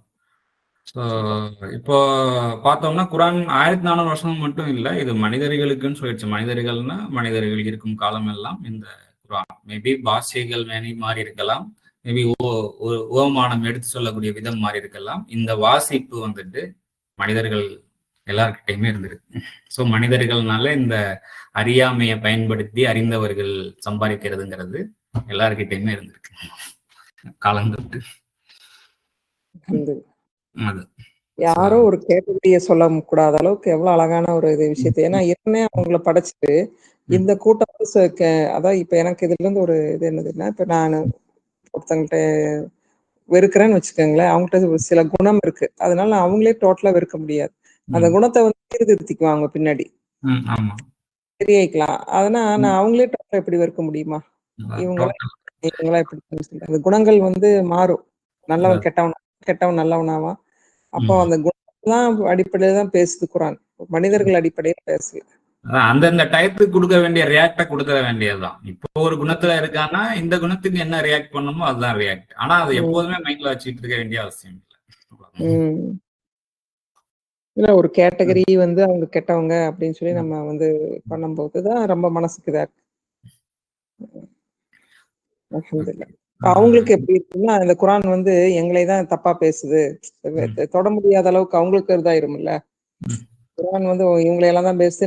நானே அப்படிதான் நினைச்சிட்டு இருந்தேன். யூதர்கள் எவ்வளவு மோசமானவங்கன்னு நினைக்கும் போது நஸ்ரானிகள்லாம் அவங்களுக்கு இந்த குரான் படிக்கவே மாட்டாங்க. எங்களை பத்தி இப்படி எல்லாம் பேசி வச்சிருக்கு குரானு, நான் படிக்கணும் அப்படின்னு நினைச்சுக்குவாங்க இல்லைங்களா. இந்த மனிதர்களுக்குன்னு சொன்ன குரானை அவங்க தொடவே மாட்டாங்க, யூதர்களும் நசாராக்களும். அல்ஹம்துலில்லாஹ். இப்ப இந்த இடத்துல நம்ம இப்ப 275 தான் ரிபா வந்தது. அதுக்கு முன்னாடியே அதனுடைய சாராம்சம் லைட்டா வந்திருக்கு பாருங்க. 264 ஓ நம்பிக்கை கொள்பவர்களே, இறைவனை கொண்டு மறுமை நாளை நம்பிக்கை கொள்ளாமல் மனிதர்கள் காண்பதற்காக தனது செல்வத்தை செலவிடுபவனை போன்று உதவியதை கொண்டு சிரமப்படுத்தி உங்களுடைய சதக்காவை பாழாக்கி விடாதீர்கள். சோ நீங்க சதக்காவை தர்மமாகவே செய்திருந்தாலும் அதுல ஒரு ரிபா எக்ஸ்ட்ரீம் நீங்க பண்ற விஷயம் என்னன்னா இந்த விஷயம் பின்னாடியே போய் தொல்லை பண்றது, அதை சொல்லி காமிக்கிறது, தொடர்ந்து அதை ஃபாலோ பண்ணிக்கிட்டே இருக்கிறது. ஸோ அந்த சதக்கா வந்துட்டு ரிபாவா மாறி அது பாலா போயிடுது. மீன்ஸ் அண்டர்ஸ்டாண்டிங் நான் ரிபாவா மாறுதுங்கிறது நான் வந்து அந்த இந்த கான்டெக்ட் படி வந்து நான் அதை ஃபீல் பண்றேன். நான் அதை நான் சொல்றேன். இல்ல புரிஞ்சுச்சு. நேற்று நாங்க பேசிட்டு இருந்தோம் 2-3 பேரு. அந்த எப்படி அதாவது ரிபா வந்து எப்படி இன்ட்ரெஸ்ட்ல இருந்து யூசரியா மாறுது இருந்து ஆரம்பிச்சுட்டு இப்ப வந்து இந்த ரமலான்ல பாத்தீங்கன்னா மத்த நாளை விட அந்த நோம்பு திறந்தோம்னா படபடபட எல்லாமே ஒன் டைம்லயே எல்லாம் அட் டைம்ல பண்றப்ப ரொம்ப கஷ்டமா இருக்கு. ஆமா, இப்ப வந்து யூசரி வந்து அந்த இடத்துல என்ன உடல் கஷ்டப்படுது, தூக்கம், இரவுல தொழுகைக்கெல்லாம் சிரமப்பட்டு பல விஷயங்கள் இந்த மாதிரி நம்மளுக்கு இந்த இது வந்து எங்கெல்லாம் நம்ம கொண்டு வரலாம் அப்படின்னு சொல்லி நாங்க பாத்துட்டு இருக்கோம். இந்த நோம்பு எவ்வளவு ஒரு கண்ணியமான ஒரு நோம்பை வச்சுட்டு நோம்பு திறந்தோம்னா அவ்வளவு ஃபுல்லா உள்ள போய் நைட்டு டு பகல் வரைக்கும் 4 மணி வரைக்கும் என்ன வேணாலும் சாப்பிடலான்னு, அப்புறம் எங்க இபாதத்துக்கு செய்ய முடியுது, தூக்கம் தான் மேலோங்குது அப்படின்னு சொல்லி நாங்க பேசிக்கிட்டு இப்ப என்னன்னு ஓரளவுக்கு விளங்கி இருக்கும். இது ஆக்சுவலி நான் ஃபர்ஸ்ட் டைம் பண்ணும்போது என்னால இது தெரியுது, இது வேற ஏதோ பேசுது குரான் ரிபா வச்சு அப்படின்ட்டு தெரியுது. இருந்தாலும் ஏன்னா யாருமே பெரும்பாலும் பேர் பேசலையே அப்படின்னு சொல்லிட்டு அதை எடுக்க முடியல என்னால. ஆனா முக்கியமா வந்து இது பணத்தை வச்சுதான் பேசுது. அதுதான் இன்னைக்கு உலகம் ஃபுல்லா பொருளாதாரம் தேவைகளை உழைப்ப சுரண்டுறது, உழைப்பு சுரண்டுறது, உழைப்புக்கான ஊதியம் கொடுக்கும். உழைப்பு சுரண்டுறது வந்து எல்லாம் மைண்ட் செட்டே ஃபுல்லா ஏத்துக்கிட்டாச்சு. இப்படியே பணம் போதும் தன்னை வந்து எந்த அளவுக்கு கொடுக்க முடியுமோ கொடுத்துட்டு பின்னாடி கஷ்டப்படுற ஒரு சூழல் ஆகி போச்சு நம்மளுக்கு. 40 இயர்ஸ்க்கு மேலேயே எல்லாமே நோய் வந்துடும், அதையும் ஏத்துக்கிறாங்க. அது எல்லாமே சொன்னா டாக்டர் சொன்னாங்கன்னா யூடியூப்ல சொன்னா நம்மளுக்கு இந்த டைம்ல இப்படி ஆயிரும், இதுக்கு மேல இவ்வளவுதான் அப்படி எல்லாமே வந்து கொலாப்ஸ் ஆயிடுச்சு டோட்டல். அதாவது உங்களுக்கு முதுமை ஆயிடுச்சு, 50க்கு மேல ஆயிடுச்சு, 40க்கு மேல ஆயிடுச்சுன்னா உங்களுக்கு எல்லாமே வந்துரும் அப்படின்னா வந்துருச்சு, கரெக்ட் தானே? அதான் அந்த மாதிரி இருக்குது. ஸோ இறைவன் வந்து ஆரோக்கியமான ஒரு வாழ்க்கையை வந்து வச்சிருக்கிறான். என்றும் இளமையான அந்த நப்சின் அடிப்படையில வாழும் பொழுது, நப்சின் ஆன்மாவின் அடிப்படையில வாழும் பொழுது அதுக்குன்னு ஒரு அம்சம். அதான் அந்த தூக்கத்தையும் மரணத்தையும் அது அழகா இருக்கும். அந்த வசனம் பாத்தீங்கன்னா எப்படி இருக்கும்னா, உங்களுடைய நப்சை வந்துட்டு மரணத்தின் போது கைப்பற்றுகின்றான், மரணிக்காதவற்றை அது இன்னும் அதனுடைய தவணை இருக்கு இல்லையா, அந்த தவணை வரை திரும்ப அனுப்புகின்றான். அது அந்த வசனத்துல முடிவுல எப்படி இருக்கும்னா, சிந்திக்கக்கூடிய மக்களுக்கு இதுல அத்தாட்சி இருக்குன்னு முடியும் இந்த வசனம். அது நீங்க நல்லா அது என்ன மரணிச்சிருச்சுன்னா அதனுடைய ஓகே வந்த காரியம் முடிஞ்சிருச்சு. ஏன்னா வந்த காரியம் முடிஞ்சிருச்சுங்கிறது தான் மரணம்ங்கிற ஒரு வார்த்தையை, மௌத்துங்கிற ஒரு வார்த்தையை வச்சு பயன்படுத்துங்கிறத எப்படி புரிஞ்சுக்கிட்டீங்கன்னா, அதுக்கு அடுத்த வார்த்தை அப்படிதான் பேசுது. அதனுடைய தவணை முடிகிற வரைக்கும் திருப்பி விட்டுறான். சபீர் இது திரும்ப இது இப்ப இது கூட எல்லாம் பேச முடியாது, பயங்கரமான ஒரு விஷயம் அது. நானும் ஹாஜரெல்லாம் ரொம்ப பேசிக்கிட்டோம். இது திரும்ப ஒரு நல்ல கிளாஸாவே எடுத்துடலாம் அது வந்து வரும்போது. இல்ல இது கூட லேட் ஆகுது. ஏன்னா நம்ம பெண்டிங் விட்டுக்கிட்டே போறதுனால நம்ம இறைவன் கிட்ட போய் அங்க இருக்க முடியல, அந்த நப்சுல உட்கார முடியல, இறைவனுடைய மனசுல நம்ம இடம் பிடிக்க முடியல. இன்னும் நீ வந்து விட்டு வச்சிருக்க, திரும்ப போய் முடிச்சுட்டு வா. புரியுது புரியுது. ஓ ஓ சரி சரி சரி. அதனாலதான் இறைவன் திருப்பி வந்து அதை விட்டு அனுப்பிச்சிடறான். அதாவது திருப்பி ஏன் வந்து கஷ்டமான ஒரு வாழ்க்கை, நம்ம அதுக்குள்ள இறைவனுடைய நப்சுல நம்ம இடம் பிடிச்சிட்டோம் அப்படின்னா மீன்ஸ் அதுவும் நல்ல ஒரு அன்புல பாண்ட், நல்ல ஒரு நட்புல இடம் பிடிக்கிறோம். இடம் பிடிச்சு தன்னோட சேர்த்து வச்சுக்கோம். அவ்வளவுதான். அதுக்கப்புறம் விரும்பியபடி அவனுடைய மகத்தான விஷயங்கள், அற்புதங்கள் எல்லாம் இன்னும் எவ்வளவு பாக்குறதுக்கு இருக்கும் அங்க போயிட்டு. நினைச்சு அது சிந்தனைக்கு எடுக்கும் பொழுது அது அப்படியே அந்த அந்த சிலிர்க்கிறது தெரியும். அந்த ஏன்னா காட்சிகள் இருக்குங்கிறது நல்லா தெரியுது சுத்தி. விஷயம் ஹாதுக்கு இன்னைக்கு கிடைச்ச ஒரு நல்ல விளக்கம், நல்லா அல்ஹம்துலில்லாஹ் இருந்துச்சு. அப்புறம் நீங்க வந்து ரிபா வந்து ஓரளவுக்கு அல்ஹம்துலில்லாஹ் ம். இருந்துச்சு. So, குரான்ல வந்து பரவாயில்ல. வேற என்ன வருது? ரிபா என்ன ஒண்ணு வருது. குரான்ல இன்ட்ரெஸ்ட்டுக்கு வந்து ரிபான்னு ஒண்ணு வருது. வேற என்ன வருது? இன்ட்ரெஸ்ட்டுக்கு இல்ல, யூசரிக்கு வந்துட்டு ரிபா. ஃபாயிதான்னு எதுவும் வார்த்தை இருக்குதா? ஃபாயிதா தான் வந்துட்டு மேபி அது வந்து இன்ட்ரெஸ்ட்டுக்கு நீங்க வந்துட்டு ஃபாயிதான்னு வார்த்தைக்கு வந்து இன்ட்ரெஸ்ட் மொழிபெயர்க்க முடியும். பலன்கள். அது ஓ! வந்துட்டு அப்படின்ற அந்த வார்த்தை ஓ! சொல்லி ஸோ அப்ப இது வந்துட்டு ரிபாங்கிறது வந்துட்டு இன்ட்ரெஸ்ட் கிடையாது. ஆஸ் பர் இன்ட்ரெஸ்ட் வந்துட்டு இப்போ கவர்மெண்ட் வந்து ஒரு இன்ட்ரெஸ்ட் ஒன்று சொல்லுது இல்லையா, அது வந்து ரிபா கேட்டகரிக்குள்ள வராது. சரி, சரி. அது வந்து ஏன்னா அது பலன்கள் பெனிஃபிட், மியூச்சுவல் பெனிஃபிட் அடிப்படையில தான் அந்த கால்குலேஷன். ஒரு சார்புல பெனிஃபிட் அடைகிற மாதிரி வந்துட்டு ஒரு பொதுப்படையா ஒரு சட்டம் இயற்ற முடியாது. ம். மேபி நீங்க என்ன வேணா ஏமாத்தி பொதுப்படையா வந்துட்டு அப்படி ஒரு சட்டத்தை இயற்ற முடியாது ஒரு தலைபட்சமா. ஓ! ஸோ இப்ப மியூச்சுவல் ரிபா வந்து பெனிஃபிட் நம்ம அடிப்படையில். இன்ட்ரெஸ்ட் இருந்ததுனால தான் இப்ப வந்து இவ்வளவு இது. ரிபா வந்து இன்ட்ரெஸ்ட், அதாவது ரிபா இன்ட்ரெஸ்ட் இல்ல. ம். ஆனா வந்து இன்ட்ரெஸ்ட்னு போட்டு அதுக்குள்ள நடக்கிற விஷயத்த வந்து நம்ம வந்து என்ன செஞ்சோம், அதை வச்சு நம்ம இன்ட்ரெஸ்ட்னு போட்டோம். அது வந்து ரிபான்னு சொல்லிட்டோம். அதுக்குள்ள நடக்கக்கூடிய அனாச்சாரங்களை கொண்டு அந்த டோட்டல் ஹாதுக்களே தப்புன்னு சொல்றோம்ல, அந்த மாதிரி ம். சித்தத்தையே தப்புன்னு சொல்லிட்டோம். அதுக்குள்ள அப்படி நடக்கக்கூடிய ஒரு சில அநீதங்கள் இருக்கத்தான் செய்யுது. அது ம். மறுப்பதற்கு இல்ல. அது எதுக்காக நம்ம இப்படி எடுத்தோம்னா, அது அப்படி பார்த்தா எல்லா இடத்துலயுமே அது நடந்துட்டு இருக்கு. ஆமா. நேத்து கூட சொன்ன பேச்சுல ஒரு இடம், நிலம் வாங்குறதுல கூட ஆமா. அது ஆமா, கரெக்ட். அதாவது நிலம் வந்து ஒரு அரசாங்கம் வந்து ஒரு நிர்ணயம் பண்ணியிருக்குது. இவ்வளவு அமௌண்ட் கொடுத்தா இடம், நிலம் வாங்கிக்கலாம் அப்படின்னு சொல்லிட்டு. ஆக்சுவலி எல்லாருக்குமே நிலம் இருக்கணும் அப்படிங்கிறது தான் கவர்மெண்ட் சட்டம். ஸோ அது வந்துட்டு மனிதர்களுக்கு எத்தனை பேர் நம்மளுக்கு தெரியுங்கிறது தெரியாது. அதாவது ஒரு ஆளுக்கு வந்துட்டு உச்ச வரம்பு, ஒரு குடும்பத்துக்கு உச்ச வரம்பு எவ்வளவு நில உச்ச வரம்பு என்னன்னா ஒரு 15 ஏக்கர் என்னமோ ஒரு கணக்கு வச்சிருக்கிறாங்க. அந்த 15 ஏக்கருக்கு மேல யார்கிட்ட எல்லாம் அதிகமா இருக்குதோ, அதாவது ஒரு ஆஸ்பத்திரியாகவோ இல்ல ஒரு வேற ஏதோ எஜுகேஷன் சிஸ்டமாகவோ இல்லாமல் சொந்த பயன்பாடுக்காக வந்துட்டு 15 ஏக்கருக்கு மேல யாருக்கிட்ட அதிகமா இருக்குதோ அதை அவங்க கிட்ட இருந்து எடுத்துக்கிடுவாங்க. கவர்மெண்ட் எடுத்துக்கிடுவாங்க. இதுதான் சட்டம். எடுத்துக்கிறணும். அதை எடுத்து வந்து கவர்மெண்ட் வச்சுக்கணும்னு இல்லை, இல்லாதவங்களுக்கு கொடுக்கணும். இதுதான் சட்டம். அப்பனா எல்லாருக்கும் நிலம் இருக்கணும், இருக்கிறதுக்கு, அதாவது நிழலா ஒதுங்கி தன்னுடைய பிரைவசிக்கும், உட்கார்ந்து சாப்பிட்றதுக்கும், தூங்குறதுக்கும், திருமண வாழ்க்கை நடத்தி தன்னுடைய பந்தங்களை அபிவிருத்தி செய்யறதுக்கும் வந்து ஒரு இருப்பிடம்ங்கிறது ஒண்ணு தேவை இல்லையா? ஸோ அப்போ அது வந்து எல்லாருக்குமே அது இருக்கணுங்கிறதா அரசாங்க சட்டம். ஸோ அதை வந்து ஒழுங்கா இம்ப்ளிமெண்ட் பண்ண முடியல, அது நிறைய பிரச்சனைகள் இருக்குங்கும் போது அது வந்துட்டு அங்க ஒரு இடத்துல ஒரு சில நல்ல மக்கள் மூலயமா அந்த மாதிரி வேலைகளும் ஆனா ரொம்ப சொற்பமா நடக்குது. அப்புறம் இன்னொரு விஷயத்தையும் கொண்டு வருது. சரி, ரைட்டு, காசு கொடுத்து வாங்கிக்கிறதுக்கு அடிப்படையில தான் மக்கள் மென்டாலிட்டி இருக்காங்கும் போது அதை வந்து அநீதமா இருக்கக்கூடாதுங்கிறதுக்காக ஒரு விலை நிர்ணயம் வந்துட்டு வச்சிருக்குது பொதுப்படையா. இவ்வளவு இந்த ஏரியாவுக்கு மக்கள் பாப்புலேஷன் அடிப்படையிலையும் அங்கே விளையக்கூடிய உற்பத்தி விஷயங்கள் அடிப்படையிலையும் வந்து ஒரு கால்குலேஷன் வந்துட்டு வைக்குது. இப்போ அந்த கால்குலேஷன் அடிப்படையிலேயே வந்துட்டு நிலம் வாங்கப்படுகின்றது, விற்கப்படுகின்றதுங்கிறது நமக்கு யோசிச்சு பார்த்தோம்னா கண்டிப்பா கிடையாது. அதை வந்துட்டு அதுல விலையை ஏற்றி விடுறதுல முஸ்லிம்கள் இல்லாம இருக்காங்களா? புரோக்கர்ஸ், முஸ்லீம் ரியல் எஸ்டேட் புரோக்கர்ஸ் எத்தனையோ பேர் இருக்காங்க இல்லையா? இந்த ரிபா கூடாதுன்னு சொல்லக்கூடியவர்கள் இந்த இன்ட்ரெஸ்ட் அதுல வந்து எத்தனை ரிபா பண்ணிட்டு இருக்காங்க அப்படிங்கிறது தான் விலையை ஏற்றி விடுறது. ஸோ இப்போ ஒருத்தன் வந்துட்டு காசு சம்பாதிச்சு அவனால வந்துட்டு ஒரு இடத்துல லேண்ட் வாங்க, அரசு நிர்ணயம் வைத்தபடி வந்து ஒருத்தனுக்கு வேலை வாங்க முடியும், அதுல வீடு கட்ட முடியும். ஆனா அவனால வாங்க முடியாதபடி பண்ணி வச்சது யார்? இதை ஒரு தனி மனிதரால இதை உடனே நிறுத்த முடியாது. அட்லீஸ்ட் ஓரளவுக்கு அது நினைப்பு வரணும் இல்லையா? நான் சிந்திச்சு இதுல இருந்து வெளியே வர்றதுக்கு இது எப்படி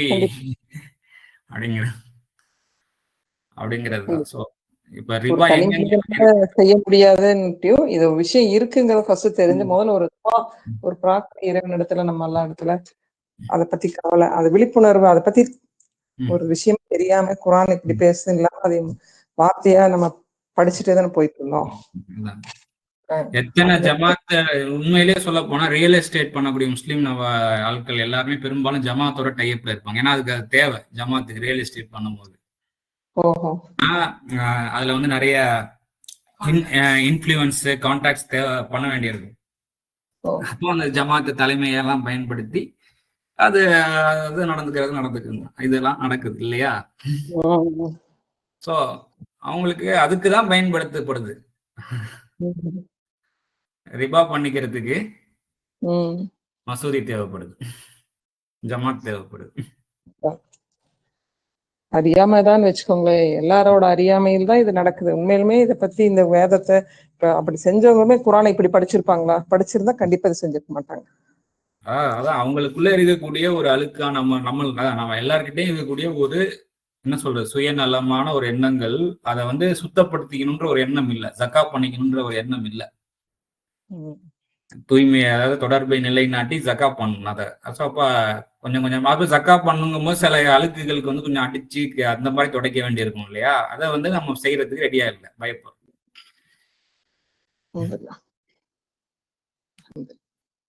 இறைவனே, அழகான முறையில லேசான முறையில என் மேல படிந்திருக்கும் கரைகள் நீங்கணும் இறைவனே. அதுக்கு நான் உனக்கு நான் கோஆபரேட் பண்றதுக்கு எனக்கு அருள் புரிவாயாக. தேவை, இந்த இடத்துல தேவை, நினைவூட்டப்படுது. ஓகே, என்ன இதுல ஒரு இது போட்டிருக்கு பாத்தீங்களா? இது வந்து நான் கொஞ்சம் சிந்திச்சு பார்த்தேன். அவங்க வந்து தீயோன் தீண்டியதை போல உங்களோட இன்னைக்கு நிலைகள் இருக்கிறத நான் சொல்றேன். அந்த மாதிரி ஒரு ஆயிரம் நல்லா சொல்றான்ல, அந்த மாதிரிதான் இன்னைக்கு இருக்கு. அதனால சொல்றேன்.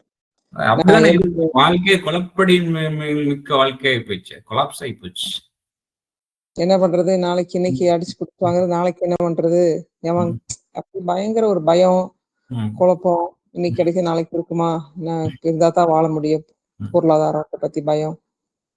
எந்த அளவுக்கு வந்துட்டு இந்த நியாய தர்மம் பார்க்கக்கூடிய ஒரு சமாதானம், மக்களுக்கு வந்துட்டு எவ்வளவு இறக்கத்தன்மை கூடிய ஒரு மார்க்கம்னு சொல்றாங்க. இப்ப இதனால இப்ப உதாரணத்துக்கு நான் இந்த நாய்ஸ் பொல்யூஷனே எடுத்துக்கிறோமே. இப்ப வந்துட்டு நாங்க வந்து வழிபாடு பண்றோம், இறைவனுக்கு நன்றி செலுத்துகின்றோம்ங்கிற பேர்ல ஒலிபெருக்கி வந்து துஷ்பிரயோகம் பண்றாங்க. இப்ப நாம போய் சொல்றோம், இந்த சத்தத்தை கொஞ்சம் இவ்வளவு சத்தம் வைக்க வேணாம், கம்மி பண்ணிக்கிறீங்க. யாரு வந்து உங்க பள்ளிவாசலுக்கோ சர்ச்சுக்கோ கோவிலுக்கோ உள்ள வந்து வழிபடணும்னு நினைக்கிறாங்களோ அவங்க அதை வந்துட்டு அது அவங்களுக்கு மட்டும் கேட்டா போதும்னு சொல்லிட்டு சொல்றோம். எல்லார்ட்டையும் சொல்ல முடியாதுனாலும் பள்ளிவாசல் சார்ந்தவங்களும் சொல்லும் போது அதுல ஒரு சில பேர் வந்துட்டு சொல்றாங்க, உனக்கு சத்தம் கம்மியா இருக்கணும் அப்படின்னா இந்த இடத்த காலி பண்ணிட்டு போ. இப்போ சொல்றேன், இப்ப இதை வந்துட்டு இந்த இவ்வளவு பெரிய ஒரு அறியாமை, இந்த ஒரு வார்த்தை வந்துட்டு எப்படி வந்தது? இது வந்து இறைவன் ஏற்றுக்கொள்வானா? அவனுக்கு ஒரு இடத்துக்கு விட்டுட்டு இன்னொரு இடத்துக்கு போனா அவனுக்கு எவ்வளவு சாதாரணமா போயிட முடியுமா? விரட்டுறாங்க. சோ இப்ப இந்த மாதிரி ஒரு வார்த்தைகள் வந்து எப்படி அவங்களால சொல்ல முடிஞ்சிச்சு? இறைவனுக்கு வந்துட்டு செய்யற, அதாவது இறைவன் பேர்ல வந்துட்டு ஒரு அதர்மம் நடக்குது. அதர்மமான வார்த்தை வெளிப்படுது. குரான்ல அதை பத்தி எல்லாம் பேசுறேன். இறைவன் பேரை சொல்லி நீங்க உங்களோட நிறைய அந்த மாதிரி வசனங்கள் பார்த்து தவறுகளுக்கு வந்து என்ன காரணமாக்கிறாதீங்க. எக்ஸ்ட்ரீம் ஆயிட்டாங்க. இப்ப அதுல இப்ப வந்துட்டு ஏன்னா சுத்தி நடக்கிறவங்க பாக்குறவங்களுக்கும் அவங்களும் குழப்ப நிலையில இப்ப வந்துட்டு ஆமா இவன் வந்துட்டு இறைவனுடைய வழிபாடை வந்துட்டு இவன் தடை செய்யறான் அப்படின்னு நினைக்கிறாங்க. நம்ம அது பண்ணல, சத்தத்தை கம்மி பண்ணுங்கிறது மட்டும் தான் நம்ம சொல்லுவோம். அது உங்களுடைய பிலீஃப், நீங்க என்னென்ன பண்ணிக்கிறீங்க, மித்தவங்க டிஸ்டர்பன்ஸ் பண்ணாம பப்ளிக் நியூசன்ஸ் இல்லாம அதை பண்ணிக்கிறேன், அவ்வளவுதான். அதுவுமே ஏத்துக்கிட்டங்காட்டிதான் இப்ப சபீர் எல்லாத்தையுமே அக்செப்ட் பண்ணியாச்சு. என்னன்னா இப்படி சத்தம் போட்டாலும் அது நல்ல சத்தம், அது நல்லது, கேட்டா வந்து நமக்கு நல்லது. கஷ்டமே பட்டாலும் அந்த மனசுக்குள்ள என்னங்க நம்பிக்கை எல்லாமே. இது வந்து நம்ம தொழுவே போகாட்டியும் கூட அதை என்ன செய்யறோம், அதை பத்தி அந்த மாதிரி சொல்லிட்டா தப்பாய் போயிரும். இப்ப அந்த மாதிரி தெருக்கள்ல நீங்க பாத்தீங்கன்னா, அந்த மாதிரி குடியிருப்புகள்ல, அதாவது அதிகமா ஒரு ஒரு கிலோமீட்டர் சர்க்கிள்குள்ள நிறைய பள்ளிகள் இருக்கும். அந்த பள்ளிகள்ல வந்துட்டு பாத்தீங்கன்னா தொழுகை, பாங்கு எல்லாமே வெளிப்புற ஒளிபெருக்கில சத்தமா இருக்கும். இப்ப அதனால என்ன ஆயிப்போச்சு, எனி டைம் வந்து இந்த குரான் வசனங்கள் இதை ஓடிக்கிட்டு இருக்கும் போது ஒவ்வொரு தடவை அமைதியா உட்காந்து கேட்டுக்கிட்டு இருக்கணும்ன்ற அந்த மைண்ட் செட் இல்லாம அவங்க பாட்டுக்கு பிள்ளைகளோட ஓடி ஆடி விளையாண்டுகிட்டு இருப்பாங்க, லேடிஸ் உட்காந்து ராக் பேச்சு பேசிட்டு இருப்பாங்க, ஆண்கள் அங்க உட்காந்து கேரம் போர்டு அது இதுன்னு விளாண்டுகிட்டு இருப்பாங்க. அங்க தொழுகை பாட்டு அது பாட்டு நடந்துட்டு இருக்கும், பயான்னு அது பாட்டு. சொல்றேன், இந்த தெருக்களை நீங்க பாத்தீங்கன்னா தொழுகையோ பயானோ எல்லாருக்கும் கேட்கணும் அப்படிங்கிறதுக்காக தான் நாங்க வெளிப்புற ஒளிபெருக்கில வந்துட்டு எல்லாத்தையும் வெளிப்புற ஒளிபெருக்கில சொல்றோம் அப்படின்னு சொல்லிட்டு சொல்றாங்க இல்லையா? இப்ப என்ன ஆகி போயிடுச்சு, அந்த குரான் வசனங்களுக்குன்னு ஒரு மதிப்பு கொடுக்கணும்ன்ற ஒரு எண்ணமே போயிடுச்சு. நம்மெல்லாம் இப்போ நாங்க ஃப்ரெண்டு இப்போ ஒரு நான் முஸ்லீமாவே இருந்தாலுமே கூட சிரிச்சு ஆடி பாடி விளையாண்டுகிட்டு இருக்காங்கன்னா ஒரு முஸ்லீம் வந்து தொழுக போறான் அப்படின்னா அமைதியாயிடுவாங்க. ஓகே, டிஸ்டர்ப் பண்ணக்கூடாது அப்படின்னு சொல்லிட்டு. இப்ப இங்க என்ன ஆயிடுச்சு, இப்போ நீங்க எல்லாத்தையும் வெளியே ஒளிபெருக்கில பண்ணணும்னு சொல்லிட்டு நம்மளுக்கு என்னமோ அறிவு, நம்ம இறைவன் சொல்லிட்டான் தூதர் மூலியமா, நீங்க வந்து சத்தமா ஓவரா சத்தம் பண்ணாதீங்க, அதுக்காக நீங்க வாய்க்குள்ளேயே முணுமுணுத்துக்கிற வேண்டாம், நியாயமான அளவு வந்திருக்கிறவங்களுக்கு கேட்கிற அளவுக்கு நீங்க அந்த அந்த மீடியமான ஒரு விஷயத்த நீங்க பயன்படுத்திக்கணும்னு சொல்லலாம். இல்ல எனக்கு இறைவன் வந்துட்டு புத்தி இல்லாமன்னு சொல்லிட்டான், தூதர் என்ன அவங்க தெரியாது மறந்துருப்பாங்க, நம்ம எல்லாருக்கும் கேட்கிறபடி சொன்னோன்னே அப்படி எல்லாம் மேல் வாங்கிடுச்சா, மார்க்கம் நல்லா தெளிவாயிட்டாங்களா அப்படின்ட்டுதான் கேள்வி. அப்படி ஆயிடுச்சுன்னா குரானை தூக்கி தூர போட்டு நீங்க ரொம்ப அறிவாளியா இருக்கீங்க, நான் உங்களை ஃபாலோ பண்ணிக்கிறேன்னு சொல்லிக்கலாம். அதுவும் பாத்தீங்கன்னா இந்த பயான்லாம் சொல்லுவாங்க பாத்தீங்களா, எல்லாருமே ஒரே நேரம் யாரையுமே அனுபவிச்சிருக்காங்க. தங்கச்சி வீட்டுல வரும்போது ஒரு பயான் கேட்கலாம், கொஞ்சம் உட்காந்தா நல்லா இருக்கும். ஆனா 4 பேர் ஒரே டைம் சொல்லும்போது அப்புறம் எந்திரிச்சு போயிடும், ஒண்ணுமே புரியாது. எல்லாருமே ஒரே டைம்ல சொல்லிட்டு இருப்பாங்கல்ல மைக்ல. ஆமா, ஜும்மா டயத்துல வந்து பாருங்க, அந்த மாதிரி ஏரியாக்களை போய் பாருங்க. போய் பார்த்தீங்க அப்படின்னா வந்துட்டு தெரியும், நல்லா தெரியும், அவங்களுக்கே தெரியும் இதுல வந்து ஒரு போட்டி பொறாமைனால நம்ம வந்து அறிவற்று செயல்பட்டுக்கிட்டு இருக்கிறோம் அப்படின்னு சொல்லிட்டு. இதெல்லாம் எதனால வந்ததுன்னா ரிபா அதிகரித்து கொண்டே போகிறார்கள். ஒரு தவறான விஷயம் மிஸ்லீடிங் ஆயிருக்குது, எங்கேயோ மிஸ்லீட் ஆயிட்டோம், தப்பா சூஸ் வந்துட்டு புரிதல் கொண்டு வந்துட்டோம், நல்லா தெரியுது, அதுலயே தொடர்ந்து டிராவல் பண்றது, அது அதிகரித்து கொண்டே போகிறது. அதனால என்ன ஆயிடுச்சு அப்படின்னா ஒரு பகுத்தறிவு மிக்க ஒரு வாழ்வியல் வந்துட்டு கேலி கூத்தான வாழ்வியலாக மாறிடுச்சு. மித்தவங்களுடைய கேலி கூத்துக்குள்ளாகக்கூடிய, அதாவது மிகப்பெரிய ஒரு குற்றம் இது இறைவனை பொறுத்து, இறைவனிடத்துல அவர்கள் அதாவது தெரிஞ்சே அறிந்து கொண்டே தவறு செய்யறது வந்து மிகப்பெரிய ஒரு குற்றம். இப்ப இந்த வீடியோ இதுல மூலயமா ரெக்வஸ்ட் பண்றது என்னன்னா, இப்போ அவங்க வந்துட்டு வழிபாட்டு தலங்களுக்கு உதவி பண்ணி நன்மைகள் சம்பாதிக்கணும்னு நினைக்கிறவங்க இந்த மாதிரி ஒளிபெருக்கில அதிகம் சத்தம் இல்லாம வந்துட்டு நார்மலா ஜென்டலா யூஸ் பண்ணக்கூடிய வழிபாட்டு தலங்கள்லாம் இருக்கும் இல்லையா, அந்த மாதிரி வழிபாட்டு தலங்களுக்கு உங்களுக்கு கண்ணில் பட்டுனா அந்த மாதிரி உதவி பண்ணுங்க. ஏன்னா அவங்களுடைய நம்பிக்கைகளை, அவங்களுடைய வணக்க வழிபாடுகளை மித்தவங்களுக்கு தொந்தரவு இல்லாம செய்யணும்னு நினைக்கிறாங்கன்னா அதுதான் சிறப்பம்சம். ஸோ அந்த மாதிரியான வழிபாட்டு தலங்கள் எதுவா இருக்கும், பள்ளிவாசலோ மீன்ஸ் நம்ம முஸ்லிம்களுக்கு சொல்றதா இருந்தா அந்த மாதிரி பள்ளிவாசலுக்கு உதவி பண்ணி இன்னும் நிறைய நன்மைகளை சம்பாரிச்சாங்க. ஏன்னா அவங்க பொது சேவையில அதிகமா ஈடுபடுவாங்க, சும்மா ஷோ ஆஃப்க்கு இருக்க மாட்டாங்க. ஸோ திரும்ப திரும்ப பப்ளிக் நியூசன்ஸ் பண்ணக்கூடிய, சுய வெறும் ஷோ ஆஃப் பண்ணக்கூடிய, 24 மணி நேரமும் வந்துட்டு அரபியில குரானை ஓதிட்டு நன்மையை சம்பாரிச்சிடலாம் அப்படின்னு, அது எப்படி அது முடியும்? தன்னுடைய நீங்க நம்ம அந்த மாதிரி செய்வோமா அப்படிங்கிறது தான். அதாவது பண்ற தப்பெல்லாம் பண்ணிட்டு ஒரு மகன் வந்துட்டு அப்பாவையும் அம்மாவையும் புகழ் வாழ்க, அம்மா மாதிரி எங்க அம்மா மாதிரி கிடையாது, எங்க அப்பா சூப்பர் அப்படின்னு சொல்லிட்டா விட்டுருவாரா? பண்ற தப்பெல்லாம் பண்ணிட்டு இதை மட்டும் சொன்னா சொல், நம்ம பண்ணுவோமாங்கிறது தான் கேள்வி. ஸோ அதுதான். அப்ப இறைவனை வந்து எந்த அளவுக்கு நம்ம நினைச்சுக்கிட்டு இருக்கோம், இறைவனை இறை கோட்பாட ரொம்ப லோல கொண்டு போயிட்டு, இறைவன் மன்னிக்கணும், இதுல இருந்து மீட்கணும், இந்த மாதிரி அறியாமை. அதான் மூசா நபி தெளிவா கேட்பாங்க அந்த அந்த பிரார்த்தனை, அறியாமையில இருந்து நான் இறைவனே நான் பாதுகாப்பு தேடுறேன். அந்த அரபில எப்படிக்கா வரும், அதை நீங்க சொல்லிருங்க. அந்த அவுது பில்லாஹி அன் அகூன மினல் ஜாஹிலீன் அப்படின்னு சொல்லி, மினல் ஜாஹிலீன், மினல் ஜாஹிலீன், ஜாஹிலீன்ல இருந்து இறைவனே வந்து நான் உன்னை கொண்டு நான் பாதுகாப்பு தெரிகின்றேன், அப்படிதானே? ஆமா. சோ இதான் அல்ஹம்துலில்லாஹ், ரொம்ப நல்ல நினைவூட்டல். அதாவது யாரையும் நம்ம அதாவது இதுல வந்து இப்படி பேசிட்டாங்க ஒண்ணுமே செய்ய முடியாது. ஏன்னா நான் சொன்னேன் இல்லைங்களா, எனக்கு வந்து ரொம்ப வருஷத்துக்கு முன்னாடி குரானுக்கு விளக்கம் குரானுக்குள்ள இருக்குன்னு, அதுதான் எனக்கு கிடைச்சிட்டு இருக்கு. இப்ப சொந்தமான யாரும் புதுசாவும் சொந்தமாவும் கொண்டு வரல ஒரு விஷயத்த. இறைவனோட வார்த்தைகள் இருந்து அதுக்குள்ள விஷயத்த நம்ம எடுத்துட்டு இருக்கோம். அல்ஹம்துலில்லாஹ், எல்லாரும் சென்றடையணும். கொஞ்சம் எல்லாரும் கொஞ்சம் சிந்திச்சு பார்த்தாங்கன்னா அல்ஹம்துலில்லாஹ், இறைவன் இந்த வேதத்தை எதுக்காக இறக்குனானோ அதை அடைஞ்சிருவாங்க.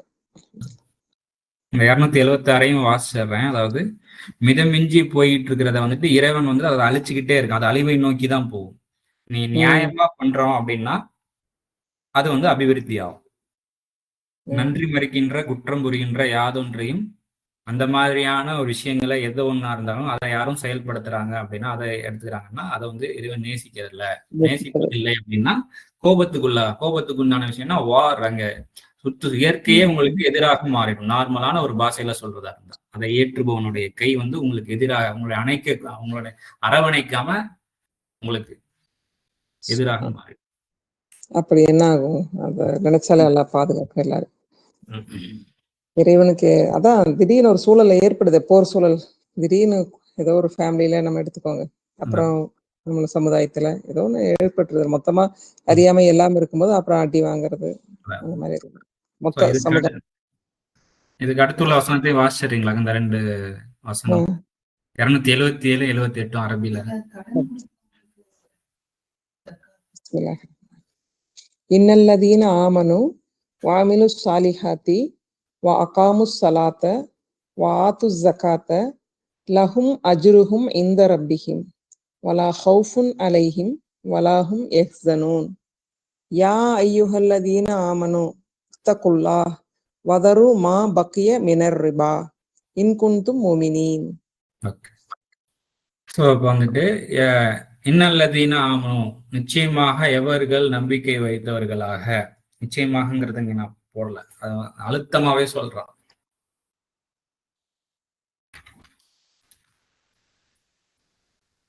நிச்சயமாக எவர்கள் நம்பிக்கை வைத்தவர்களாக, அல்லதீனா ஆமனு வா அமீலு சாலிஹாத்தி. சாலிஹாத்துனா சீர்படுதல், அமிலு அப்படின்னா செயல்கள். சோ செயல்கள்ல யார் சீர்படுகின்றார்களோ, சீர்பட்டவர்களாக. அதுக்கப்புறம் வந்துட்டு காமு சலாத். சலாத்துனா தொடர்பு. எதன் கூட தொடர்பு? இறை வழிகாட்டுதல் கூட தொடர்பு நிலைநாட்டி அதுல நாலேஜ் வந்து அபிவிருத்தி பண்ணிக்கணும், புரிதல்கள். தொடர்பை நிலைநாட்டி அதை எஸ்டாப்ளிஷ் பண்ணும். அதுக்கப்புறம் அதை வந்துட்டு என்ன புரிஞ்சுக்கிறோமோ அதை ஸ்டெப் நிதானமா எஸ்டாப்ளிஷ் பண்ணும். இப்பதான் புரிதல்ல பிழைகள் இருந்தாலும் சீர்படுத்திக்கிறதுக்கு ஈஸியா இருக்கும். அந்த மாதிரி எஸ்டாப்ளிஷ் பண்ணி தூய்மையை கொண்டு வருகின்றார்களோ, ஏற்பட்ட கலக்கங்களை அழுக்குகளை வந்துட்டு தூய்மைப்படுத்திக்கிட்டே வர்றாங்களோ, அவர்களுக்கு வெகுமதி அபிவிருத்தி ஆகிட்டே இருக்கும். அவங்களுடைய நிலை வந்து மேன்மையை நோக்கி தான் போகும். அதுதான் அவருடைய பரிபாலனம் உள்ளது. அவர்களுக்கு வந்து பயமும் இல்லை, துக்கத்திலும் ஆக மாட்டாங்க. மேன்மை வந்து சுமையாவும் ஆகாது, ரொம்ப லேசான முறையில மேன்மை அடைவாங்க அப்படிங்கிற அந்த உணர்வும் இதுல கொடுக்கப்படுது. அதுக்கப்புறம் சொல்லப்படுது யா ஐயுஹல்லதீனா ஆமனு அத்தகுல்லாஹ் அப்படின்னு சொல்லிட்டு. ஸோ அப்போ வந்துட்டு இறைவனையும் நீங்க வந்துட்டு உணர்ந்தறிந்து பண்படுங்க. ஸோ இறைவனை உணர்ந்தறிந்து பண்பட்டு நீங்க அதிகரிச்சு அதிகமா உங்ககிட்ட ஹோல்ட் பண்ணி வச்சிருக்கீங்களே, எஞ்சி இருக்குது இல்லையா, அதெல்லாம் வந்துட்டு விட்டுங்க, கொஞ்சம் கொஞ்சமா லூஸ் பண்ணுங்க. பெண்டிங் இருக்கிறது, பெண்டிங்லாம் இதுக்குள்ள அடங்கிருது. அந்த வார்த்தை எல்லா உணர்வும் உள்ள வந்துருது. ரிபான்னா என்னன்னு தெரிஞ்சுக்கிட்டோம்னா, பெண்டிங் அதான் நீங்க இப்ப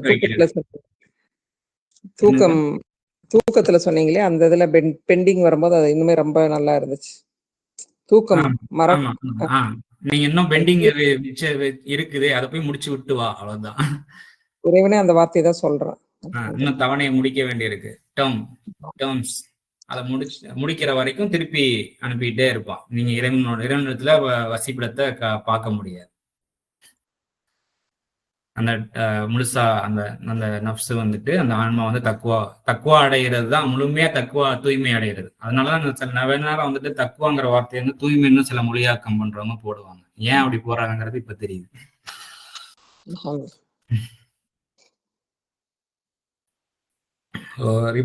நீங்கள் நம்பிக்கை கொண்டவர்களாக இருப்பீங்க. நீங்க நம்பிக்கையோட, அதாவது அக்னாலேஜ் பண்றீங்க அப்படின்னா நீங்க வந்துட்டு இந்த மாதிரி இதுலயும் அதிகமா வந்துட்டு அதிகரித்து கொண்டே போறதுல நன்மை இல்லைங்கிறத நீங்க கண்டிப்பா அக்னாலேஜ் பண்ணிருப்பீங்க. ஸோ நீங்க அதை விட்டுருங்க. அதை எப்படி வந்துட்டு கழிக்கிறது அப்படிங்கிறத நீங்க இறைவனை உணர்ந்தறிந்து பண்படுங்க.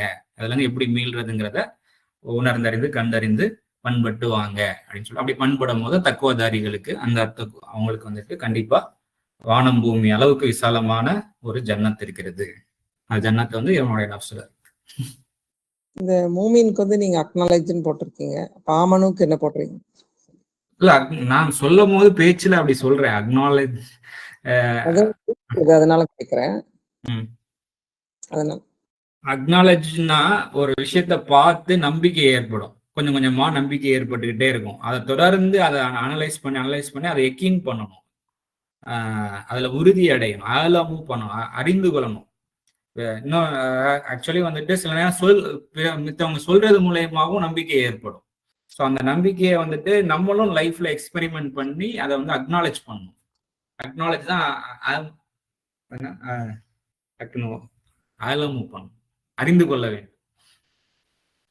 அதுதான் சொல்றேன். அது எல்லாத்தையும் கவர் பண்ணி நான் பேசும்போது அந்த வார்த்தையை வந்து நான் பயன்படுத்துறேன், அக்னாலஜ். ஏன்னா ஒருத்தர் வந்துட்டு அந்த ஆமனுங்கிற வார்த்தைக்கு வந்து நிறைய ஆர்டிகல்ஸும் படிப்போம் இல்லையா, யார் இந்த குரானை வச்சு பண்ணலாம். ஸோ அதுல ஒருத்தர் வந்துட்டு நம்பிக்கை கொண்டவர்கள்ன்ற வார்த்தைக்கு வந்துட்டு ஆமனுங்கிற வார்த்தைக்கு இந்த ஈமான்ற வார்த்தைக்கு இந்த அக்னாலஜ்ங்கிற வார்த்தையவே பயன்படுத்திட்டே வர்றாரு. நல்லா இருக்கு, கரெக்டா ஃபிட் ஆகுது அப்படிங்கும் போது எனக்கு அந்த படிச்சதுனால அந்த பேசும் போதுமே அந்த வார்த்தை எனக்கு அறியாமே உள்ள வருது. அக்னாலஜ் அது நல்லா இருக்கிற மாதிரி இருந்துச்சு, அது கேட்டேன். ஓகே. ஸோ நீங்க செய்யாவிடில் வந்துட்டு, அதாவது இந்த இந்த மாதிரி எஞ்சி நிக்கிறத நீங்க உங்களுக்கு அக்னாலஜ் பண்ணியும் நீங்க அதை நீங்க கண்டறிந்தும் நீங்க வந்துட்டு நீங்க பண்ணாம இருக்கிறீங்க அப்படின்னா, அது நினைச்சு புரிந்து பண்ணாலும் சரி, புரியாம பண்ணாலும் சரி, அது வந்துட்டு இறைவன் மற்றும் அவனது தூதிடம் இருந்து போர் வந்துட்டு அறிவிக்கப்படுகின்றது அப்படின்னு சொல்லிட்டு. இந்த போர் அறிவிக்கப்படுகின்றதுங்கிறது அத்தியாயம் 22 வசனம் 75. இன்னொரு ஒரு வசனம் இருக்கு, நான் எடுத்து வச்சிருப்பேன், இதுல நோட் பண்ணி வச்சிருப்பேன். தக்க 45:22 அதை லைட்டா பார்க்கலாம். இதுலயுமே நான் போட்டிருப்பேன் நான்.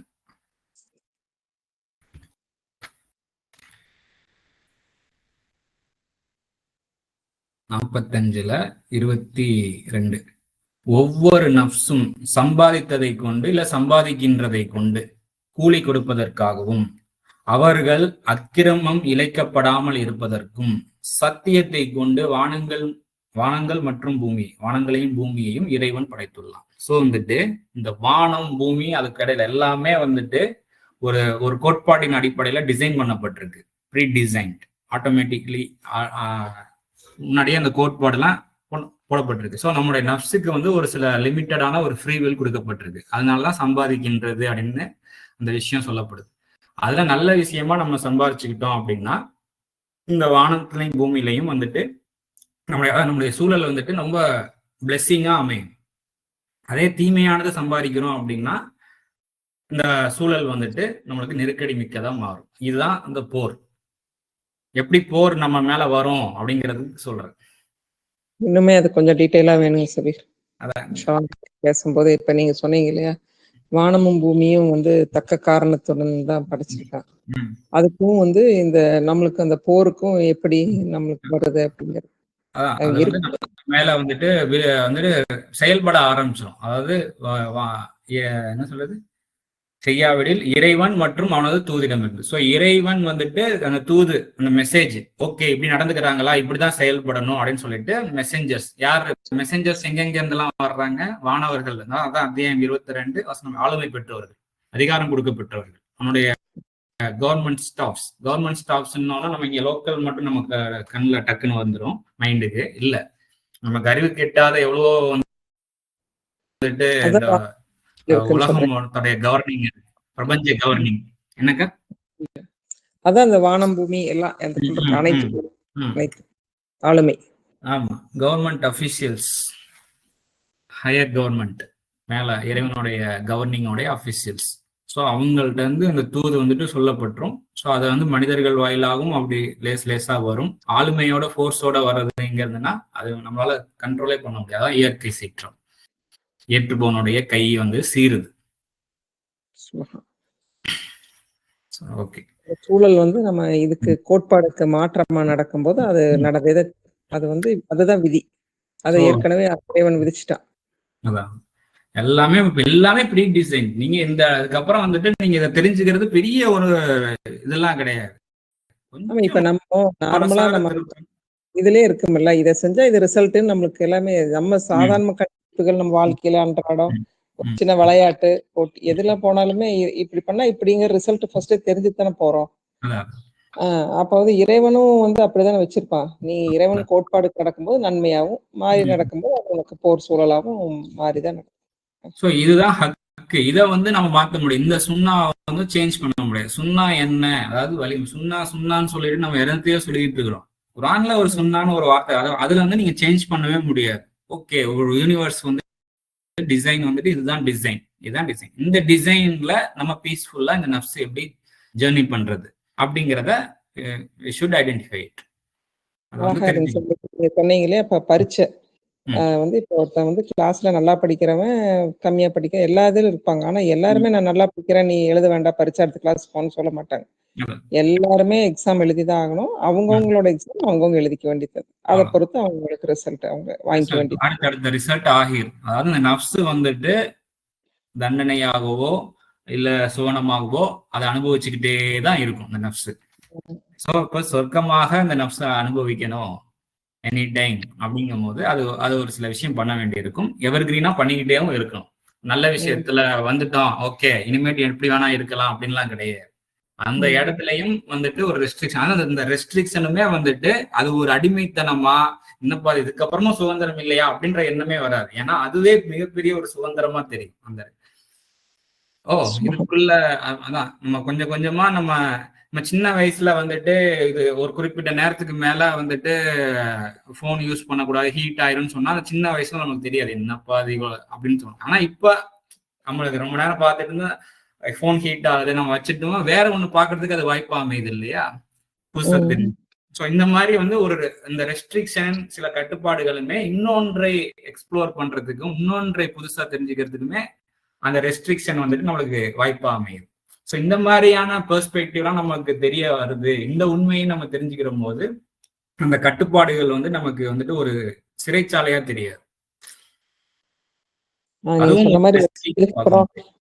நம்ம வந்து இனியும் மறுபடியும் என்னது ஒரு ஸ்டேஜுக்கு வந்துட்டோம் எல்லாம் செஞ்சு அல்ஹம்துலில்லாஹ் அப்படின்னு இருக்கா.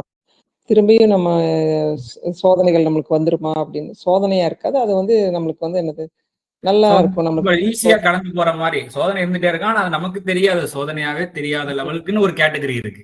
லைஃப் ஸ்டைலே நம்மளுக்கு அந்த மாதிரி ஆயிரும். நல்ல விஷயங்கள் பேசுவாங்க, தான தர்மம் செய்வாங்க, அவங்களோட பண்புகள் எல்லாமே மாறிடும். அது அவங்களோட குணமா அவங்களோட லைஃப் ஸ்டைலா இருக்கும். இந்த நிலையை நான் முடியல, ஆனா அதை ஃபீல் பண்ண முடியுது. அப்படி ஒண்ணு இருக்குங்கிறத என்னால ஃபீல் பண்ண முடியுது குர்ஆன் வசனங்களை கொண்டு. இப்ப வந்து அப் அண்ட் டவுன்ல தான் இருக்கிறோம். இறைவன் அருள் புரியட்டும். அவனுடைய அருள்ல என்றென்றும் நிலைக்கக்கூடிய அந்த மகத்தான அந்த வாழ்வியலுக்குள்ள நம்மளை நிலைப்படுத்தட்டும்.